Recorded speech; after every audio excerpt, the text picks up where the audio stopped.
Student welcome to GK power up. फिर से आपका स्वागत है एक और नई वीडियो में। इस वीडियो में हम बात करने वाले हैं टॉप गवर्नमेंट स्कीम्स जो कि हमारे एसबीआई क्लर्क मेंस और आईबीपीएस क्लर्क मेंस के एग्जामिनेशन में पूछे जाते हैं, जिसमें हम टॉप 50 गवर्नमेंट स्कीम्स को डिस्कस तो करेंगे ही करेंगे, लेकिन ये वीडियो उन लोगों के लिए है जिन्होंने अभी तक कोई भी गवर्नमेंट स्कीम्स को पढ़ा नहीं है। तो मैं आपको यहाँ पे बहुत ही आसानी से स्टोरी टेलिंग के वे से, मतलब आपको यहाँ से कहानी के माध्यम से समझाऊंगा विद फैक्चुअल डेटा जो कि एग्जामिनेशन में पूछता है, जिसमें हम एग्जाम ओरिएंटेड कंटेंट पढ़ेंगे, एक्सप्लेनेशन के साथ आपको पीडीएफ भी मिलेंगी, टाइमर्स भी होगा क्वेश्चंस का और एग्जाम के जैसा फीलिंग। ठीक है, तो चलिए शुरू करते हैं। लेकिन उससे पहले हमारी जो ये कंटिन्यू सीरीज चल रही है जनरल अवेयरनेस के लिए मॉक टेस्ट की, अगर आपने लगाया नहीं है, अटेम्प्ट नहीं किया है, तो इसके लिंक नीचे मैंने डिस्क्रिप्शन बॉक्स में दे रखी है। प्लीज अटेम्प्ट करिए। अगर आपको कहीं पे भी थोड़ा सा एरर आता है तो कमेंट बॉक्स में जरूर बताइए। अगला इन्फॉर्मेशन आपके लिए कंप्लीट वन शॉट वीडियो है, जरूर देखिए इसको। बिल्कुल संडे का दिन है, मस्त बुक कॉपी पेन लेके बैठिए, नोट्स निकालिए एंड लुत्फ उठाइए इस सेशन का। बहुत ही इंपॉर्टेंट रोल प्ले करने वाला है आपके एग्जामिनेशन में। हम इस वीडियो में क्या पढ़ने वाले हैं? हम इस वीडियो में प्रीवियस ईयर क्वेश्चन कि भाई किसी रणभूमि में जो युद्ध हुआ है उस युद्ध को एनालिसिस करके ही रणभूमि में उतरो, नहीं तो मुंह के बल गिरोगे। तो प्रीवियस ईयर क्वेश्चन पेपर का मतलब क्या है कि मैं आपके सामने कुछ ऐसे क्वेश्चंस लाया हूं जो पहले पूछे गए हैं। ठीक है, उसके बाद मैं आपको टॉप गवर्नमेंट स्कीम्स जो है, ये पार्ट 1 हो सकता है, क्योंकि अगर आपको ये लेक्चर अच्छा लगता है, आपकी डिमांड आती है, तो मैं इसको और कंटिन्यू करूंगा। लेकिन इसमें ही मैंने सारा डेटा दे दिया है, इंफॉर्मेशन दूंगा क्वेश्चंस के साथ, डेटा को एनालिसिस करेंगे, फैक्ट्स जानेंगे, स्टेटमेंट बेस्ड क्वेश्चन जो आप बोलते हो, और वन लाइनर्स को भी मैंने लाया हूं। तो जो बच्चा आखिरी तक इस वीडियो को देखेगा उसका फायदा ही फायदा है। तो चलिए पहले देखते हैं कि पहले क्या युद्ध लड़े गए हैं। ठीक है, तो मतलब क्वेश्चन पेपर, आईबीपीएस एक एजेंसी है जो पेपर लेती है और यहाँ पे स्कीम्स गवर्नमेंट बहुत रोल प्ले करती है। एक स्कीम है पीएम जन्म स्कीम। क्वेश्चन क्या पूछा? Related to which group? तो क्वेश्चन एग्जामिनर क्या टारगेट कर रहा है? कोई भी स्कीम हो उसका ग्रुप पूछ लो। ठीक है, एलिजिबिलिटी क्या है? कोई स्कीम होती है जैसे सुकन्या समृद्धि योजना, उसकी इंक्रीज्ड कितने बेसिस पॉइंट से हुई है? 2024 में पूछा गया। एसबीआई पीओ, आउटले मतलब कितना पैसा, बजट उस स्कीम को आया है। फुल फॉर्म मतलब पीएम जो आपका यहाँ पे जीवन है, तो उसमें एन का फुल फॉर्म क्या होता है? तो आप समझ रहे हो कि एग्जामिनर क्या पूछना चाहता है। तो कुछ मुझे बच्चों ने कमेंट किया था कि सर आप मॉक में क्वेश्चंस उठाते हो दूसरे के। नहीं, बिल्कुल ऐसा नहीं। और हाँ, मतलब क्या है कि मैं मल्टीपल जो प्लेटफॉर्म्स होते हैं वहां से क्वेश्चन लेता हूँ, लेकिन उसको समझाने की भी वहां पे मैं एक्सप्लेनेशन करता हूँ। लेकिन अब आपको ये जो पैटर्न है ये मेरा खुद का बनाया हुआ है। ठीक है, आप यहाँ पे फर्क देखोगे, ऐसा नहीं है मैं किसी और टीचर से पढ़ने के लिए आपको मना नहीं करता।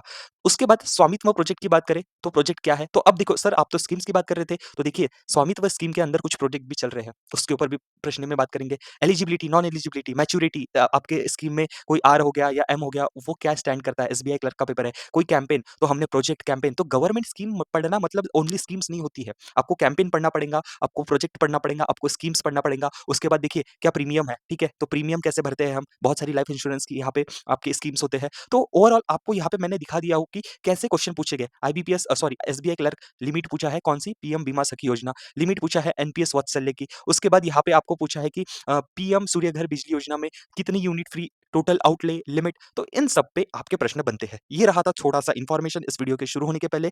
आसानी से मिलकर साथ में एंजॉय करते हैं इस सेशन को। पूरी कहानियों के साथ मैंने आप तक प्रश्न लाया हूँ। ठीक है, आपको स्कीम समझाया हूँ और लास्ट तक इस वीडियो को जरूर देखिए। आपको कुछ डेटा लिखना है तो एक पेन और एक कॉपी अपने साथ रख लीजिए, ताकि मैं आपको समझाऊं तो आप वो नोट भी कर लो। ठीक है, तो चलिए शुरू करते हैं इस शानदार सेशन को। दोस्तों पहली स्कीम आपके सामने आएंगी। ओके ओके, तो आपकी स्क्रीन के सामने पहली स्कीम है प्रधानमंत्री ई ड्राइव स्कीम। अब देखो, जो भी गवर्नमेंट स्कीम एक्सटेंड होती है, ये पैटर्न देखा गया है, लास्ट के एग्जामिनेशन में वो पूछा गया है।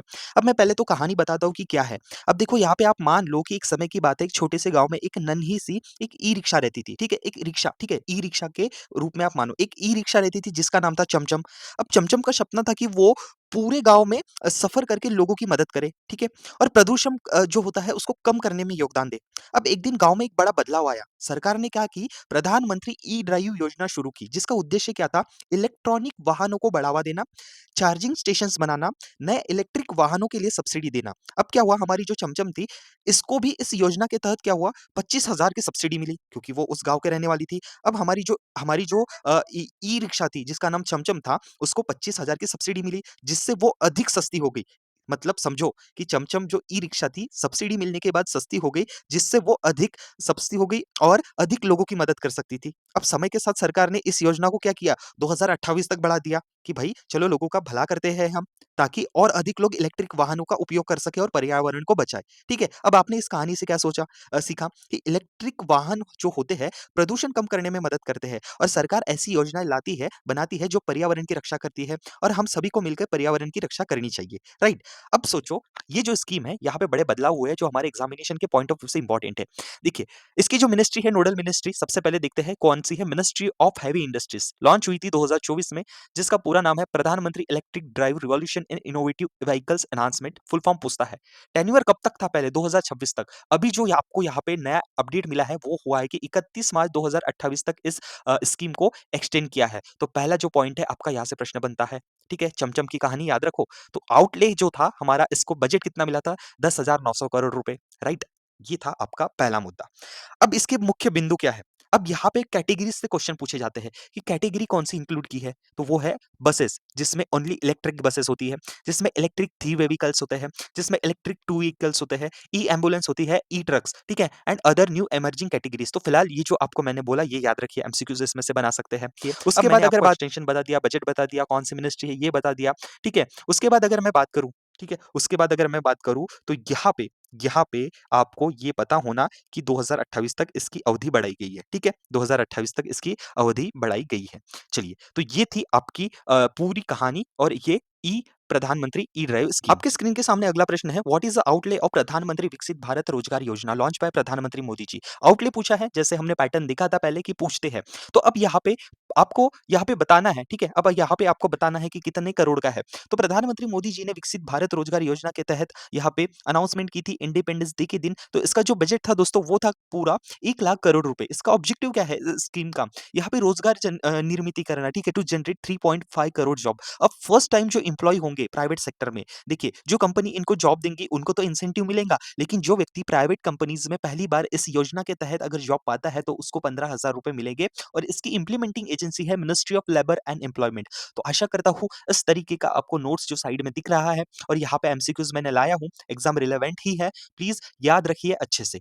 अगली स्कीम आपके सामने इन्फोग्राफिक्स के द्वारा, तो चलिए पढ़ते हैं क्या है वो स्कीम। अब सबसे पहले अपने आप को और अपने दिमाग को शांत कर लीजिए। सबसे पहले कहानी सुनिए, छोटी सी कहानी है। एक रामू नाम का लड़का है और उसकी जादुई टूल किट है। रामू एक छोटा कारीगर है, ठीक है? कारीगर है जो लकड़ी से खूबसूरत खिलौने बनाता है और वो बहुत मेहनती है, लेकिन उसके पास पुराने औजार है और बहुत धीरे काम होता है, ठीक है? अब क्या हुआ कि एक दिन गाँव में एक बड़ा पोस्टर लगा। पोस्टर में क्या लिखा था कि प्रधानमंत्री विश्वकर्मा योजना। अब क्या है, कारीगर जो होते हैं उनके लिए एक नई ट्रेनिंग और टूल किट और लोन सुविधा है। मेरे वर्ड पे ध्यान रखिए, ट्रेनिंग, टूल किट और लोन। अब रामू बहुत खुश हुआ और जो गाँव में सीएससी सेंटर्स रहते हैं गवर्नमेंट के, वहाँ गया, उसने अपना पंजीकरण कराया, अपने को एनरोलमेंट कराया और योजना के तहत अब आपके एग्जामिनेशन के पॉइंट शुरू हो रहे हैं, ध्यान से सुनिए। अब योजना के तहत उसको क्या मिलती है? टूल किट, ठीक है? अब टूल किट होती है, टूल किट क्या होती है? टूल किट में 15,000 रुपए का नया टूल किट ई वाउचर मिलता है। अब क्या होता है कि ये 15,000 रुपए का जो टूल किट है, अब उसका काम जल्दी से होगा, वो नए इक्विपमेंट्स ले पाएगा, ठीक है? और उसके काम जल्दी और बेहतर हो पाएँगे। लोन की अगर बात करूँ तो उसे अपना काम आगे बढ़ाने के लिए इस योजना के अंतर्गत 1 लाख रुपए का लोन मिल गया, जिसमें उसने अपना जो है नई कार्यशाला, जो उसकी एक हॉल थी जहाँ पे वो उसका दुकान चलाता था, वहाँ पे नई मशीनें लगाई है।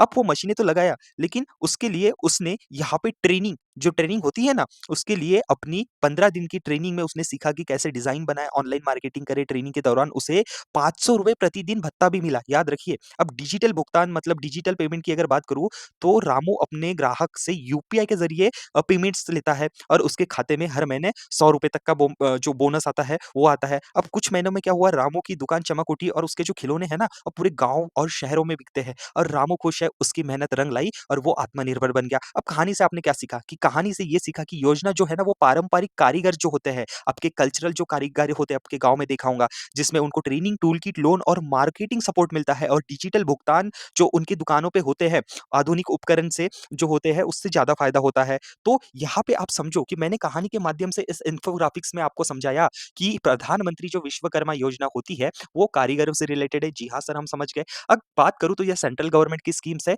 जो नोडल मिनिस्ट्री किसके अंतर्गत आती है, वो आती है आपके सूक्ष्म, लघु और मध्यम उद्यम मंत्रालय, ठीक है? Micro small medium enterprises. उसके बाद टेन्योर की बात करूँ तो फाइनेंशियल ईयर इसका टेन्योर जो है पहले 2023 से 28 तक मतलब है। उसके बाद बात करूँ लॉन्चिंग डेट 17 सितंबर 2023। उसके बाद यहाँ पे इम्प्लीमेंट कौन करता है? वो है आपके मिनिस्ट्री ऑफ स्किल डेवलपमेंट। मैंने बोला ना कि रामू को ट्रेनिंग के लिए कहाँ जाना पड़ेगा? स्किल डेवलपमेंट, एंटरप्रेन्योरशिप में। और फाइनेंशियल लोन की मदद कौन करेगा? आपका वित्तीय मंत्रालय मतलब फाइनेंस मिनिस्ट्री। अब मैंने जो आपको बोला कि इम्प्लीमेंटेशन याद रखना है, आउटले याद रखो कि 13,000 करोड़ रुपए का। अब भाई ये पीएम विश्वकर्मा योजना में टोटल 18 ट्रेडिशंस है, मतलब 18 कारीगर्स, 18 प्रकार के कारीगर्स होते हैं, जिसमें आपको पता है कि कारीगरों के बहुत सारे प्रकार होते हैं। यहाँ से क्वेश्चन नहीं पूछता, लेकिन पूछता है कि 18 प्रकार, प्रकार कितने तरीके के होते हैं, राइट? अब जिसमें दर्जी हो जाए, आपका माला बनाने वाला हो गया, बार्बर हो गया, ठीक है? मिस्त्री हो गया, मूर्तिकार हो गया, कुम्हार हो गया, सोनार हो गया, ठीक है? ऐसे बहुत सारे 18 ट्रेड्स है। अब अगर बात करूँ तो यहाँ पे ये स्कीम बोलती है कि ओनली 1 मेंबर पर family can apply, right? That is great. उसके बाद एज लिमिट हमने देखा था ना सबसे पहले कि एज लिमिट पूछता है, तो वो है 18 साल की एज का वो व्यक्ति होना, एलिजिबिलिटी है। गवर्नमेंट एम्प्लॉयी और their immediate family member ineligible, तो ये नहीं होंगे। Artisans in traditional family trade within the unorganised sector, ये यहाँ पे एलिजिबल है, ठीक है? तो ये सब चीजें हैं। अब उसके बाद मैंने जो ई वाउचर की बात किया, तो टूल किट इंसेंटिव क्या होता है कि 15,000 रुपए का यहाँ पे उसको ई वाउचर मिलता है अगर वो इस योजना के तहत अपने को रजिस्टर कराता है, क्योंकि उसको अपनी क्वालिटी के टूल्स परचेज करना है। अब भाई सबसे ज्यादा ये एक फैक्चुअल डाटा है जो प्रेस इंफॉर्मेशन ब्यूरो मतलब हमारे गवर्नमेंट ने दिया है कि राजमिस्त्री जिसे हम मैसन बोलते हैं, उसको सबसे ज्यादा लोगों ने फॉर्म अप्लाई किया है। एज लिमिट मैंने आपको बोला। स्टाइपेंड मतलब कब मिलता है? जब वो अपनी ट्रेनिंग करने जाएगा, ठीक है? मतलब यहाँ पे 7 से 5 दिन का, जब वो 5 दिन का या 15 दिन का एडवांस ट्रेनिंग करेगा, तब उसको स्टाइपेंड भी मिलता है। तो प्रश्न यहाँ से भी पूछा जा सकता है। अब यहाँ पे लोन्स की बात करूँ तो देखिए यहाँ पे फर्स्ट ट्रांजेक्शन ट्रांच का अगर लोन बताऊँ आपको, तो यहाँ पे उसको 3 लाख तक का लोन मिलता है। देखिए कोलैटरल फ्री लोन मतलब क्या होता है कि it is a kind of loan that doesn't require to any assets, मतलब आपको एसेट्स साथ में नहीं देना पड़ेगा उसके एवज में। लाइक जैसे आप गिरवी बोलते हो ना कि कार हो गया, सिक्योरिटी कुछ रखना पड़ता है, ये नहीं देना पड़ता। सो कोलैटरल फ्री यहाँ पे आपको थोड़ा-सा लोन प्रोवाइड होता है, राइट? तो उसके बाद अगर मैं बात करूँ तो फर्स्ट अगर आपको 1 लाख का अमाउंट सैंक्शन होता है तो 18 महीने का उसका रीपेमेंट का ड्यूरेशन है। सेकंड इंस्टॉलमेंट में अगर आप लोन के लिए अप्लाई करते हो मिलता है 2 लाख रुपए का लोन, तो उसको 30 महीने में आपको रीपेमेंट करना पड़ता है, ये उसकी डेट है, ठीक है? डिजिटल ट्रांज़ैक्शन की बात किया तो वो ₹1 पर डिजिटल ट्रांज़ैक्शन में पाता है, ठीक है? 100 ट्रांज़ैक्शंस अगर होते हैं, तो यहाँ से प्रश्न तो नहीं बनेगा, ट्रेड से पूछ सकता है। उसके बाद कोलैटरल फ्री मतलब कितना अमाउंट, ये जो मैंने समझा दिया, वाउचर कितने पैसे का है, उसके बाद जो मैंने बोला कि इसका आउटले, और याद रख लो कब तक ये स्कीम है, ट्रेडिशंस कितने होते हैं, राइट? और सबसे ज़्यादा रजिस्ट्रेशन किसमें हुए हैं? राजमिस्त्री। ओके, तो ओवरऑल जो ये हमारी स्कीम थी, कहानी के माध्यम से मैंने आपको समझाया हो, और जो फैक्चुअल डेटाज़ है आपके स्क्रीन के सामने है। तो फिर से दिमाग को शांत रखना है और फिर से आप इसको बैक जाके एक बार समझ सकते हो। आई होप कि पीएम विश्वकर्मा योजना जो हमारे एग्जाम रिलेवेंट जितना डेटा था मैंने आपको ये बता दिया हूँ। बढ़ते हैं अगले हमारे स्कीम के ऊपर, वो है ministry. Okay, which ministry launch the आदि कर्मयोगी अभियान, राइट? आदि कर्मयोगी अभियान क्या है और मतलब किसने लॉन्च किया है? तो मैंने बोला था ना कि क्या लॉन्च हो रहा है, ये भी इंपॉर्टेंट है। तो आदि कर्मयोगी जो है ये एक प्रोग्राम है, world largest tribal leadership programme है, राइट? याद रखिए, world largest tribal leadership programme. Aim क्या है इसका? एम है एम्पावरमेंट जो भारत के हमारे ट्राइबल कम्युनिटीज है, ठीक है? ट्राइबल कम्युनिटीज कौन होती है? जो हमारे जैसे गोंड हो गया, मैथिली, संथली, मैंने बोला था ना कि ट्राइबल्स कम्युनिटीज होते हैं, इनको यहाँ पे एम्पावर करना है थ्रू लीडरशिप। इसमें इंक्लूड क्या किया गया है कि 1 लाख विलेज, ठीक है? 1 लाख विलेजेस को यहाँ पे सिलेक्ट किया गया to boost grass root governance and build वीस मतलब 20 लाख चेंज लीडर्स, राइट? तो ये यहाँ पे इतना याद रखना है। लेकिन क्वेश्चन था कि कौन सी मिनिस्ट्री है, तो वह है ministry of tribal affairs. Question आपको यहाँ पे कंफ्यूज कर सकता है कि देखिए, एक होता है आदि कर्मयोगी अभियान, अब होता है दूसरा मिशन कर्मयोगी। आदि कर्मयोगी, मिशन कर्मयोगी, प्रश्न बनने की पूरी संभावना है। देखिए, सरकारी कर्मचारियों के लिए नई ट्रेनिंग योजना है। अब मिशन कर्मयोगी एक सरकारी प्रोग्राम है जो सरकारी कर्मचारियों जैसे सिविल सर्वेंट हो गया, ठीक है? आपके जो क्लास 1 क्लास 2 ऑफिसर या जो भी सरकारी कर्मचारी होते हैं, उनको नई स्किल्स सिखाने और अधिक सक्षम बनाने के लिए शुरू किया गया है। अब इसे 2 सितंबर 2022, ठीक है, 2020 से प्रधानमंत्री नरेंद्र मोदी जी ने लॉन्च किया है। अब इसका पूरा नाम कोई पूछते हैं कि क्या है, चलिए बताइए, वो है national programme for civil services capacity building. Okay, अब इसके अंतर्गत मिशन कर्मयोगी के अंतर्गत प्रश्न पूछने की सबसे ज्यादा संभावना होती है यहाँ पे। नजरे यहाँ पे बनाइए, आई गॉट कर्मयोगी प्लेटफॉर्म। अब ये एक ऑनलाइन ट्रेनिंग प्लेटफॉर्म है, किसके लिए? मैंने जो बोला, सरकारी कर्मचारी के लिए। अब यहाँ पे अधिकारी आएंगे, ऑनलाइन कोर्सेज ट्रेनिंग वीडियो से अपना असेसमेंट टेस्ट देंगे, जरिए सीखेंगे। अब इसका मकसद क्या है? मतलब इसका वो जो स्लोगो मतलब टैगलाइन थी, सीखते रहो, आगे बढ़ते रहो। क्वेश्चन पूछे गए हैं, इसीलिए इन्फॉर्मेशन लाई गई है। फंडिंग बजट पूछ सकता है कि मिशन के लिए सरकार ने 510.86 करोड़ 510.86 करोड़ 2020 से 2025 के लिए मंजूर किए गए हैं। अभी तक अगर सितंबर की बात करें, अक्टूबर की बात करें तो 20 लाख से ज्यादा सरकारी अधिकारी आईकॉट प्लेटफॉर्म पे जुड़े हैं और ये जो पूरा प्रोग्राम होता है मिशन कर्मयोगी, ये ministry of personnel public grievance and pension के अंतर्गत आता है। तो आशा करता हूँ मिशन कर्मयोगी और मिशन आपकी जो यहाँ पे अभियान है आदि कर्मयोगी, इनके बीच में आपका जो है डाउट जो है वो क्लियर हो चुका है। तो चलिए बढ़ते हैं अगली स्कीम की तरफ। ओके, तो यहाँ पे अमृत भारत स्टेशन स्कीम की बात हो रही है। देखिए सबसे पहले क्या है, ऑब्जेक्टिव क्या है, to redevelop and modernise 1275 railway station across India. ठीक है, एनहांसमेंट ऑफ इंडिविजुअल नीड्स। ठीक है, अब ये इसकी जो मिनिस्ट्री पूछ सकता है डायरेक्टली कि पहले तो पूछेगा कि कितने रेलवे स्टेशन को हम मॉडर्नाइज कर रहे हैं, तो वो कर रहे हैं 1000। ठीक है, 1275। नोडल मिनिस्ट्री कौन सी है इसको देखती है, वो है मिनिस्ट्री ऑफ रेलवे। ये सेंट्रल सेक्टर स्कीम है, 2023 में लॉन्च हुई थी। इसके अंतर्गत हम क्या कर रहे हैं, देश भर से कुछ चुनिंदा 1275, ठीक है, 1275 इन स्टेशनों को अक्रॉस इंडिया हम रीडेवलप कर रहे हैं। ठीक है, ओके, अगर मैं बात करूं तो इसका इंप्लीमेंटेशन इंडियन रेलवे करता है। ठीक है, तो ये थोड़ी सी थी यहाँ पे सटीक और स्टेट क्वेश्चन बन सकता है दोस्तों। अगले जो हमारी स्कीम है उसके तरफ आगे बढ़ते हैं, लेकिन आशा करता हूँ अब तक आपको ये जितना भी मैंने पढ़ाया ये आपको आसानी से समझा होगा। ठीक है, अगर आप हमारे चैनल पे नए हैं तो प्लीज हमारे चैनल को सब्सक्राइब करना मत भूलिए। टेलीग्राम की लिंक मैंने नीचे डिस्क्रिप्शन बॉक्स में दे रखी है ताकि आपको पीडीएफ आसानी से प्राप्त हो सके। ओके, चलिए बढ़ते हैं अगले स्कीम की तरफ। बहुत ही इंपॉर्टेंट स्कीम्स हो जाते हैं। अब ये स्कीम्स आपके सामने है, प्रधानमंत्री जन धन योजना। अगली गवर्नमेंट स्कीम आपके स्क्रीन के सामने है, व्हेन वाज प्रधानमंत्री जन धन योजना लॉन्च। सबसे पहले मैं इसकी डिटेल्स बताता हूँ, फिर प्रश्न पे आते हैं। ओके, सबसे पहले हम इसकी डिटेल्स पे आते हैं, प्रधानमंत्री जन धन योजना। चलिए छोटी सी कहानी समझते हैं कि जो विद्यार्थी अगर पहली बार इस स्कीम का नाम सुन रहा है या उनको पता नहीं कि क्या है ओवरऑल, तो देखिए एक कहानी है। एक राहुल नाम का लड़का है और उसका जो बचत खजाना है, ठीक है, उसके बारे में। अब एक समय की बात है कि एक छोटे से गांव में क्या है, राहुल नाम का लड़का रहता था।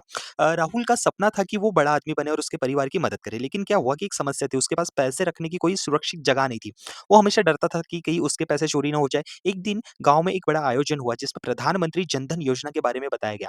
राहुल ने सुना कि इस योजना के तहत कोई भी व्यक्ति बिना किसी शुल्क के अपना बैंक खाता खोल सकता है। आई रिपीट द लाइन, कोई भी व्यक्ति बिना किसी चार्जेस या शुल्क के अपना खाता खोल सकता है। उसने सोचा ये तो मेरे लिए बहुत सुनहरा मौका है। अब राहुल ने अपने जो माता-पिता पेरेंट्स है ना उनसे परमिशन ली और पास के बैंक की एक कोई भी ब्रांच है उसमें गया और वहाँ उसने अपना बैंक अकाउंट ओपन किया। अब बैंक ने उसे जो है रुपे डेबिट कार्ड दिया, याद रखें, रुपे डेबिट कार्ड दिया और उसी के साथ उसे 1 लाख नहीं बल्कि 2 लाख का एक्सीडेंटल इंश्योरेंस कवर भी दिया। उसके साथ-साथ उसे उसे क्या हुआ कि कुछ महीने बाद राहुल को अचानक ना कुछ पैसे की ज़रूरत पड़ी, तो उस बैंक ने उसको ओवरड्राफ्ट की फैसिलिटी भी दी। कितने पैसे की? 10,000 की। 10,000 की ओवरड्राफ्ट फैसिलिटी भी दी। अब जिससे वो क्या हुआ कि अचानक जो उसको ज़रूरतें पड़ती थी राहुल को, उसको पूरा कर सकता था। अब वो न केवल पैसे बचा सकता था बल्कि सरकार की जो योजनाएँ थी, उसका लाभ भी सीधे अपने खाते में प्राप्त कर सकता था, मतलब डायरेक्ट बेनिफिट ट्रांसफर। अब राहुल ने क्या सीखा और आपने क्या सीखा प्रधानमंत्री जन धन योजना से? राहुल ने सीखा कि बैंक खाता केवल पैसे रखने की जगह नहीं है, बल्कि एक सुरक्षित और सुविधाजनक तरीका है जो अपने सपनों को पूरा कर सके। अब इंपॉर्टेंट बात क्या है इस स्कीम की? बैंक खाता खोलना आसान है, कोई भी व्यक्ति बिना किसी शुल्क से अपना खाता ओपन कर सकता है। इसमें रुपे डेबिट कार्ड मिलता है जिसे आप कहीं भी पैसे निकाल सकते हैं। बीमा का कवरेज मिलता है, जैसे आप यहाँ पे एक्सीडेंट इंश्योरेंस कवर मिलता है 2 लाख रुपए का। लेकिन इसमें कुछ वेरिएशंस है जो आपके गवर्नमेंट स्कीम्स एग्जामिनर आपको वही फँसा सकता था। ओवरड्राफ्ट की फैसिलिटी से क्वेश्चन बनता है कि 10,000 रुपए आपको ओवरड्राफ्ट फैसिलिटी मिलती है। ठीक है? तो यहाँ से आपने सीखा कि ये क्या है। अब सुनो और समझो। देखिए, यहाँ पे मैंने बोला कि जो एक्सीडेंटल कवर है 2 लाखों का, यहाँ पे 1 लाख भी मिलता है और 2 लाख भी। बीमा जो कवरेज होता है, ठीक है? इसमें क्या होता है कि दुर्घटना बीमा 1 लाख का किसे मिलता है, जो 2014 से 2018 तक एनरोल हुआ है, मतलब रजिस्टर किया है। और जिसने 2018 के बाद अपना रजिस्ट्रेशन किया है प्रधानमंत्री जन धन योजना में, उसको 2 लाख का मिलेगा। आई रिपीट, यहाँ पे 1 लाख का बीमा किसको मिलेगा? दुर्घटना बीमा जो एक्सीडेंटल इंश्योरेंस है जिसने 2014 के और 2018 के बीच में अपना अकाउंट ओपन करवाया है। और 2018 के बाद जिस लोगों ने भी यहाँ पे अपना अकाउंट ओपन किए हैं, उन लोगों को 2 लाख रुपए का यहाँ पे एक्सीडेंटल जो है इंश्योरेंस कवर होता है, राइट? तो याद रखिए, ये इंपॉर्टेंट है। ओवरड्राफ्ट की जो यहाँ पे प्राइस थी वो है 10,000 रुपए, ठीक है? ये याद रखिए। अब जो है एग्ज़ाम रिलेवेंट पॉइंट मैंने आपको समझा दिया एक कहानी के माध्यम से। अभी तक यहाँ पे टोटल जो है अपडेट्स है करंट अकाउंट, तो यहाँ पे गिनीज़ वर्ल्ड रिकॉर्ड भी बना है कि 1.8 करोड़ अकाउंट्स खुले हैं ठीक है? 1 हफ्तों में। उसके बाद इंटीग्रेशन किसका है? इस स्कीम का इंटीग्रेशन मतलब देखिए eligible for direct benefit transfer इस स्कीम इस अकाउंट के साथ हो सकते हैं। प्रधानमंत्री जीवन ज्योति बीमा योजना, प्रधानमंत्री सुरक्षा बीमा योजना, प्रधानमंत्री अटल पेंशन जो योजना है और मुद्रा स्कीम। उसके बाद क्या बोलूँ कि यहाँ पे ये पॉइंट जो मैंने बताया ये इंपॉर्टेंट है। योजना लॉन्च हुई थी 2014 में और फाइनेंशियल इंक्लूजन मतलब समाज के ऐसे घटक को, ऐसे लोगों को एक फाइनेंशियल वित्तीय समावेश करना, ठीक है? उनके बैंक अकाउंट्स खोलना, ठीक है? उनके बैंक अकाउंट में जिनके अनबैंक्ड इंडिविजुअल होते हैं, बैंक अकाउंट नहीं होता, बैंक में पैसा वो अपने घर पे रखते थे पहले, तो ऐसे लोगों के लिए ये स्कीम थी। मैंने जो आपको बताया, ठीक है, रुपए जो डेबिट कार्ड मिलता है, ठीक है, एक्सीडेंट कवर इंश्योरेंस होता है 2 लाख का, मैंने डेट भी बता दिया, ठीक है। कॉस्ट बेनिफिट अकाउंट ओपनिंग के लिए कोई भी पैसा नहीं लगता, तो यहाँ से कुछ ऐसा क्वेश्चन बन सकता था, लेकिन ये वाला जो बॉक्स है, यहाँ से क्वेश्चन बन सकता है, जो मैंने आपको आसानी से समझाया। चलिए आते हैं अपना प्रश्न जो था, व्हेन वाज़ प्रधानमंत्री जन धन योजना लॉन्च? जी हाँ, आंसर था 2014। न्यूज़ में क्या है क्योंकि अभी उसने 11 साल पूरे की है। अगर कुछ करेक्शन है कि 2014 से आप कैलकुलेट कर लीजिए, तो हो सकता है कि ये थोड़ा यहाँ पे मुझे डाउट है, बट अगर करेक्शन रहा तो मैं इसे कमेंट बॉक्स में ज़रूर कर दूँगा। टोटल यहाँ पे अगर बात करूँ तो 67 2.67 करोड़ लाख करोड़ रुपए का यहाँ पे अकाउंट का बैलेंस मतलब अकाउंट में पैसा क्रॉस हो चुका है। ठीक है? Total number of beneficiary 56.16 crore. प्रधानमंत्री जन धन योजना प्रमोट करती है फाइनेंशियल इंक्लूजन को। तो आपके इंटरव्यू में अगर पूछता है कि ऐसी स्कीम्स बताइए जो प्रधानमंत्री जन धन योजना जैसी स्कीम क्या प्रोवाइड कराती है, तो वो प्रमोट करती है फाइनेंशियल इंक्लूजन भारत देश में। ठीक है? तो मिनिस्ट्री ऑफ फाइनेंस के अंडर आती है। 6 पिलर्स है टोटल इस स्कीम के। बैंक अकाउंट प्रोवाइड करना, क्रेडिट करना, इंश्योरेंस देना, पेंशन की फैसिलिटी और फाइनेंशियल लिटरेसी और बैंकिंग एजेंट्स, राइट? तो आशा करता हूँ दोस्तों ये स्कीम आपको पसंद और मैंने जो समझाया तरीका वहाँ से आपको समझ में आया होगा। अगली स्कीम के ओर आगे बढ़ते हैं, ठीक है? सिंपल सा है कि यहाँ पे बात करूँ तो डिजिटल इंडिया की बात करते हैं तो 2015 में लॉन्च होती थी डिजिटल इंडिया मिशन, ठीक है? फ्लैगशिप प्रोग्राम है गवर्नमेंट ऑफ इंडिया के अंदर, ठीक है? प्रोग्राम है, ठीक है? स्कीम नहीं है। तो लॉन्च कब हुई थी ये तो नहीं बट ईयर पूछते हैं ऐसे ऐसे जब आते हैं, ठीक है?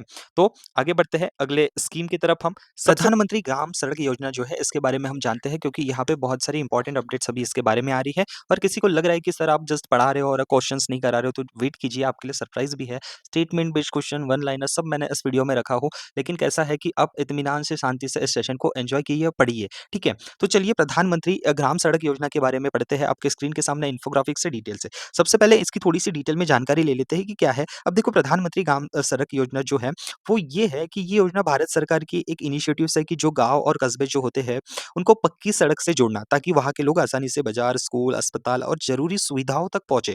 अब इसका मुख्य लक्ष्य क्या है? इसका मुख्य लक्ष्य यह आपको सुनिश्चित कराता है कि गाँव में रहने वाले लोगों को खासकर बरसात के मौसम में आने-जाने की कोई दिक्कत ना हो। इस स्कीम की अगर मैं बात करूँ दोस्तों, इस स्कीम की अगर बात करूँ तो ये शुरुआत कब हुई थी? तो एक स्टैटिक का क्वेश्चन यहाँ से बनने की पूरी गुंजाइश है। तो आपको पूछेंगे कि चलिए बताइए कि ये जो स्कीम है ये बनी कब थी? ठीक है? अब ये स्कीम शुरुआत हुई थी 25 दिसंबर 2000 को, ठीक है? अब इसका उद्देश्य उस समय क्या था कि जो मैदानी क्षेत्र होते हैं, ठीक है? उसमें अगर 500 से ज़्यादा 500 प्लस आबादी और जैसे पहाड़ी जनजाति के लोग होते हैं, ठीक है? उन क्षेत्रों में अगर 250 से ज़्यादा पॉपुलेशन वाली बस्तियाँ होती हैं, तो उनके आने-जाने के लिए यहाँ पे रोड बनाना। तो यहाँ पे सेकंड चीज़ मैंने यहाँ पे हाइलाइट जो किया वो फेज़ 3 मतलब 2019 से 2025 अपग्रेड किया गया है 1.25 लाख किलोमीटर जो कनेक्ट करेगा मार्केट, स्कूल्स और हॉस्पिटल्स को। तो क्वेश्चन बनता है कि फेज़ 3 में प्रधानमंत्री ग्राम सड़क योजना में कितने किलोमीटर्स के रोड को एक्सपांड किया गया है। सेकंड इसका फोर्थ फेज़ भी आया है। टारगेट कर रहे हैं कि 62,500 kilometre and to 25,000 habitations using cold mix and waste plastic creating 40 crore work days, ठीक है? तो ये चीज़ जो है ये पूछने लायक है, क्वेश्चन यहाँ से बनेगा, ठीक है? तो यहाँ पे रोड की जो लेंथ है कितने किलोमीटर की है ये पूछते हैं। नोडल मिनिस्ट्री है ministry of rural development objective था कि सभी वेदर को कनेक्टिविटी यहाँ पे होना, सभी वेदर्स में गाँव में कनेक्टिविटी होना, स्पेशली रूरल जो हैबिटेट होते हैं 2020 में ये स्कीम आई थी। इसकी एलिजिबिलिटी क्या थी कि मैंने जो बोला था कि आपको 500 वाला क्राइटेरिया मतलब क्या था कि मैदानी जो क्षेत्र होते हैं टेरेन्स वहाँ पे 500 से प्लस पॉपुलेशन होना और जो पहाड़ी जो आपके जनजातीय क्षेत्र होते हैं, ठीक है? ट्राइबल एरिया उसमें 250 से ज़्यादा आबादी होना तो ये स्कीम वहाँ पे इम्प्लीमेंट होती है, ठीक है? तो ये आपकी कुछ स्कीम थी प्रधानमंत्री ग्राम सड़क योजना, अपडेट तो जब फेज़ 3 एंड फेज़ 4 का ही। तो आगे इसका मैंने एमसीक्यूज़ में ही ऐड ऑन किया हूँ, तो वो जब आप मॉक सॉल्व करेंगे इसी लेक्चर के एंड में तब आपको यहाँ से और क्लैरिफिटी हो जाएँगी। आगे बात करते हैं जल जीवन मिशन के बारे में तो लॉन्च हुआ था 15 अगस्त 2019 में, सेंट्रली स्पॉन्सर्ड स्कीम है, ठीक है? ठीक है? उसके बाद अगर बात करें तो इसके टारगेट क्या है? देखिए हर घर जल ये उसका टारगेट है। कभी पूछता है कि कितने लीटर पानी जो है वो प्रति घर को जाना चाहिए, हर घर को जाना चाहिए पर डे वो है 55 litre, 55 litre per day, right? तो याद रखिए हर घर जल इस इनिशिएटिव के अंदर जो जल जीवन मिशन है 55 लीटर्स कैपिटा पर डे यहाँ पे वाटर सप्लाई होना चाहिए। उसके बाद लॉन्च डेट आपने पता कर ली है। उसके बाद अगर बात करूँ तो ये सेंट्रली स्पॉन्सर्ड स्कीम है, ठीक है? सेंट्रल के द्वारा यहाँ पे पूरा पैसा जो दिया जाता है। उसके बाद अगर बात करूँ तो ये स्कीम एक्सटेंड हुई है, इसीलिए मैंने ये यहाँ पे लाया हूँ। मैंने पहले ही बोला था कि जिस भी स्कीम का एक्सटेंशन होता है, डायरेक्ट क्वेश्चन पूछता है और वो 3 स्टार बन जाता है। तो ये जो स्कीम है 2028 तक एक्सटेंड हो चुकी है। इसको कौन-सी मिनिस्ट्री देखती है? तो मिनिस्ट्री ऑफ जल शक्ति की टारगेट है हर घर जल 55 litres per capita per day आपका पानी पहुंचाना। उसके बाद अगर बात करूं तो यहाँ पे 100% पैसा यूनियन टेरिटरी। अगर बात करूं तो हिमालयन और नॉर्थ ईस्ट स्टेट में अगर बात करूं तो सेंटर और स्टेट के बीच में पैसा 90 और 10 के रेशियो में बढ़ता है। और अगर स्टेट में वो स्कीम इंप्लीमेंट होती है तो 50-50 का पैसा मतलब 50% पैसा वो स्कीम के लिए गवर्नमेंट स्टेट देंगी और केंद्र सरकार 50% पैसा देंगी। ठीक है, तो अगर यूनियन टेरिटरी की बात करें तो 100% पैसा कौन देती है? आपकी केंद्र सरकार, सेंट्रल गवर्नमेंट। अगर वहीं पे बात की जाए हिमालय और नॉर्थ ईस्ट स्टेट की, तो यहाँ पे 90% पैसा देंगी आपकी सेंट्रल गवर्नमेंट। और वही जब स्टेट में आ जाती है ये स्कीम, तो अब आपको 50% मतलब हाफ हाफ पेमेंट देना पड़ता है उस स्कीम का वो गवर्नमेंट। चलिए, तो यहाँ पे इतना ज़्यादा इस स्कीम के बारे में नहीं था, तो जल जीवन मिशन के लिए 3-4 चीज़ें ही याद रखिए कि क्या है, क्या नहीं है, कितना लीटर पानी का हमको वहाँ पे प्रोवाइड करना है। उसके बाद हर घर जल इसका टैगलाइन है, सेंट्रली स्पॉन्सर्ड स्कीम है, डेट ऑफ लॉन्चिंग, टारगेट यही। आगे बढ़ते हैं अगले जो हमारी स्कीम है। ओके, 5 इयर्स ऑफ स्वामित्व स्कीम। ओके, चलिए बात करते हैं। लॉन्च हुई थी 2020 में नेशनल पंचायत राज डे के दिन। अगर बात करूँ तो यहाँ पे ये क्या प्रोवाइड करती है? रिकॉर्ड ऑफ राइट्स, मतलब हमारी जो ज़मीनें हैं उसकी रिकॉर्ड्स के लिए। चलिए पढ़ लेते हैं, थोड़ा-सा हिंदी में समझ लेते हैं क्या है। अब देखिए स्वामित्व योजना क्या है? अब ये स्वामित्व योजना हमारे भारत सरकार की एक बहुत ही इंपॉर्टेंट योजना है, जिसका एम क्या है कि जो हमारे ग्रामीण क्षेत्र होते हैं, उसमें जो संपत्ति के अधिकारों की जो कानूनी रूप में मान्यता देता है। अब वो कैसे देगा? अब ये योजना विशेष रूप में क्या करेंगी कि जो ग्रामीण क्षेत्र है, ठीक है? उसमें जो आपकी ज़मीन है, उसमें जो आपकी संपत्ति है, उसके अधिकारों का कानूनी रूप से मान्यता देता है, ताकि लोग अपनी संपत्ति, प्रॉपर्टी का जो उपयोग है, आर्थिक जो उस उनका एम होता है ना, उसके लिए कर सकें, ठीक है? अब इसके अगर मैं बोलूँ, ठीक है? इसके अगर मैं बोलूँ, मेन उद्देश्य क्या है? तो यहाँ पे ड्रोन के द्वारा सर्वे किया जाता है। ग्रामीण क्षेत्रों में ड्रोन तकनीक का उपयोग करके जो आपकी भूमि होती है, लैंड होती है, ठीक है? उसका सर्वे किया जाता है। तो आपको कहीं न कहीं फ़ोटो में ड्रोन दिख रहे होंगे, राइट? ड्रोन दिख रहे होंगे, तो ड्रोन के द्वारा आपके जो है जो ज़मीन है, उसका सर्वे किया जाता है, ठीक है? अब उसके बाद आपको एक प्रमाण पत्र और संपत्ति कार्ड दिया जाता है, ठीक है? कार्ड दिया जाता है कि हाँ, आपकी ज़मीन का सर्वे हो गया है, ठीक है? ड्रोन सर्वे हुआ है, ठीक है? उसके बाद आपको प्रॉपर्टी कार्ड दिए जाते हैं। तो वही यहाँ पे बताया है स्कीम के बारे में। तो इम्प्लीमेंटेशन पूछता है कभी-कभी कि पंचायती राज मिनिस्ट्री क्या इम्प्लीमेंटेशन करती है? यस, और इसको सर्वे ऑफ इंडिया का सपोर्ट मिलता है। Empower rural citizen with property card, जो मैंने बताया कि ड्रोन के द्वारा सर्वे होगा आपकी ज़मीन का, उसके बाद आपको कार्ड्स मिलेंगे। उसके बाद अगर बात करूँ तो अभी तक ये जो है आंकड़ा अचीवमेंट्स, ये देख लीजिए, प्रश्न यहाँ से बनेगा। प्रॉपर्टी कार्ड्स की बात करें 2.42 करोड़ प्रॉपर्टी कार्ड डिस्ट्रीब्यूट हो चुके हैं। कितने गाँव में? 1.61 61 lakh village under this scheme. Drone survey की बात करूँ तो 3.20 लाख विलेजेस में ड्रोन सर्वे हुआ है। This survey have covered the estimated area of 68,122 square kilometre, ठीक है? ये बहुत ही इंपॉर्टेंट है यहाँ पे। तो इतना याद रखिए। नेक्स्ट चलिए। स्कीम आपकी जो है वो है नमस्ते स्कीम। देखिए, सबसे पहले फुल फॉर्म भी पूछा जा सकता है इस स्कीम का, तो चलिए बताइए कि हमको एस का फुल फॉर्म क्या है, ई का फुल फॉर्म क्या है? तो वो है national action for mechanised sanitation ecosystem, ठीक है? उसके बाद अगर बात करें तो ये 2022 में लॉन्च हुई थी। नोडल मिनिस्ट्री है ministry of social justice empowerment and the ministry of housing and urban affairs, ठीक है?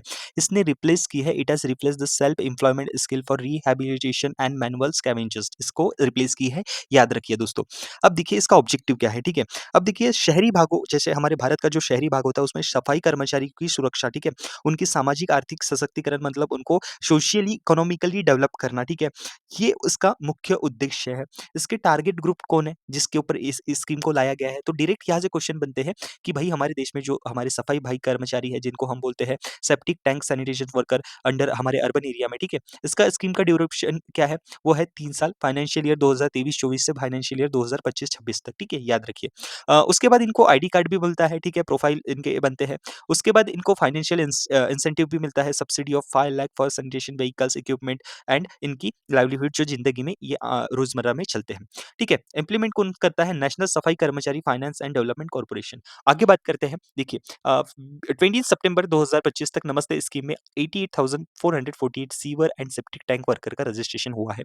83,901 पर्सनल, मतलब पीपी किट, पीई जो कोविड के समय आपने देखा, या अलग से सैनिटेशन वर्कर के लिए, उनको हेल्थ के लिए खतरा नहीं हो, उस हिसाब से यहाँ पे पीपीई किट दी गई है, राइट? उसके बाद 65,805 बेनिफिशियरीज़ जो है उनको आयुष्मान भारत जो है आयुष्मान भारत स्कीम उसके अंतर्गत और स्टेट हेल्थ स्कीम है उसके अंतर्गत कवर किया जाता है। तो पूछ सकेंगा कि क्या इनको आयुष्मान भारत जो है स्कीम उसके अंतर्गत किया जाता है समावेश? जी हाँ।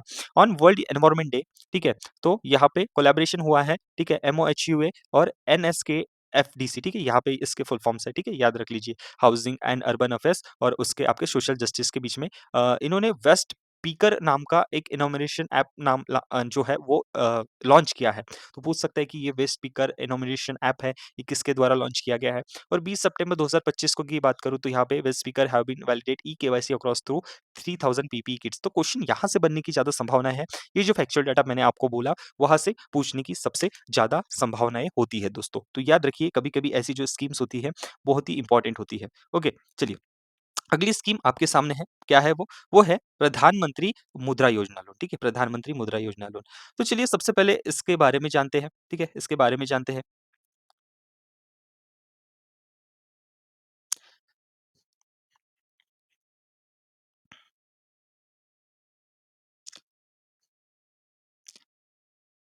अब यहाँ पे प्रधानमंत्री मुद्रा योजना लोन के 10 साल पूरे हो चुके हैं, तो सबसे पहले यहाँ पे देख लीजिए कि क्या-क्या पूछा जा सकता है। कि यह एक फ्लैगशिप प्रोग्राम है गवर्नमेंट ऑफ इंडिया का, सेंट्रल सेक्टर स्कीम है। सिंपल से अगर बात करूँ तो यहाँ पे सूक्ष्म एवं जो लघु उद्योग होते हैं, मध्यम लघु उद्योग होते हैं, एमएसएमईज़, ठीक है? इनको बिना गारंटी के लोन प्रदान करना, ठीक है? एमएसएमईज़ होते हैं, ठीक है? ओके, प्रधानमंत्री मुद्रा योजना लोन के 10 साल पूरे हो चुके हैं। हमारी अगली स्कीम जो हम पढ़ेंगे वो है। इसके बाद अगर बात करें तो यहाँ पे अगर बात करूँ तो इसका एम क्या है? इट इज़ एन इनिशिएटिव किसके? Ministry of finance and aim to funding the unfunded micro enterprises and small business, ठीक है? सूक्ष्म एवं जो लघु उद्योग होता है, एमएसएमईज़, उनको यहाँ पे कोलैटरल फ्री लोन्स प्रोवाइड करना। अब इसकी जो है यहाँ पे बजट जब आया था इस साल का, इसको यहाँ पे एक्सटेंड कर दिया है, मतलब चेंज हो गया है। चलिए, क्या चेंज हो गया है? प्रश्न यहाँ से बनेंगे कि टाइप्स ऑफ लोन है जिसमें 4 प्रकार के लोन मिलते हैं, पहले 3 थे अब 4 हो गए। शिशु लोन, अगर आपको कोई नया बिज़नेस उभारना है, खोलना है तो 50,000 तक का लोन आपको शिशु कैटेगरी में मिलता है। तरुण कैटेगरी होती है किशोर। किशोर कैटेगरी की देखिए तो loan above 50,000 and up to 5 lakh. तो अगर आपको 50,000 और 5 लाख के बीच में, ठीक है? 5 लाख के बीच में वो लोन चाहिए तो आपको किशोर कैटेगरी में अप्लाई करना है। अगर मैं बात करूँ आपको तरुण कैटेगरी से कितना लोन मिलेगा तो 5 से 20 लाख तक का अगर आप व्यवसाय करना चाहते हो, बिज़नेस करना चाहते हो, ठीक है? तो आपको तरुण कैटेगरी के लिए अप्लाई करना पड़ेगा। उसके बाद तरुण प्लस कैटेगरी नहीं आई है, जहाँ से क्वेश्चन पूछते हैं कि तरुण प्लस कैटेगरी में क्या होता है कि यहाँ पे आपको 10 से 20 लाख तक का यहाँ पे जो है लोन मिलता है। अब देखो केंद्र यह बजट जो अपना बजट आया था 2024-25 का उसमें जो लोन की यहाँ पे सीमाएँ थी, लोन की जो एक बाउंड्री थी उसको 10 लाख से बढ़ाकर 20 लाख कर दिया गया था, ठीक है? तो ये बहुत ही इम्पोर्टेंट है, ठीक है? बहुत ही इम्पोर्टेंट है। अब यहाँ पे जैसे लोन भी लेते हैं ना, तो लोन भी बहुत ही कम दरों में मिलता है, ठीक है? क्योंकि कोलैटरल फ्री होता है, 1 से 20% मैक्सिमम उसके ऊपर नहीं जाता, ठीक है?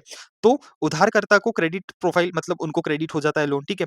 अब अगर बात करूँ तो कोलैटरल फ्री लोन होता है और यहाँ पे ये पोर्टल पूछा जाता है, ठीक है? ये याद रखिए, ठीक है? ये पोर्टल पूछा जाता है, ये पोर्टल उद्यम मित्रा, ठीक है?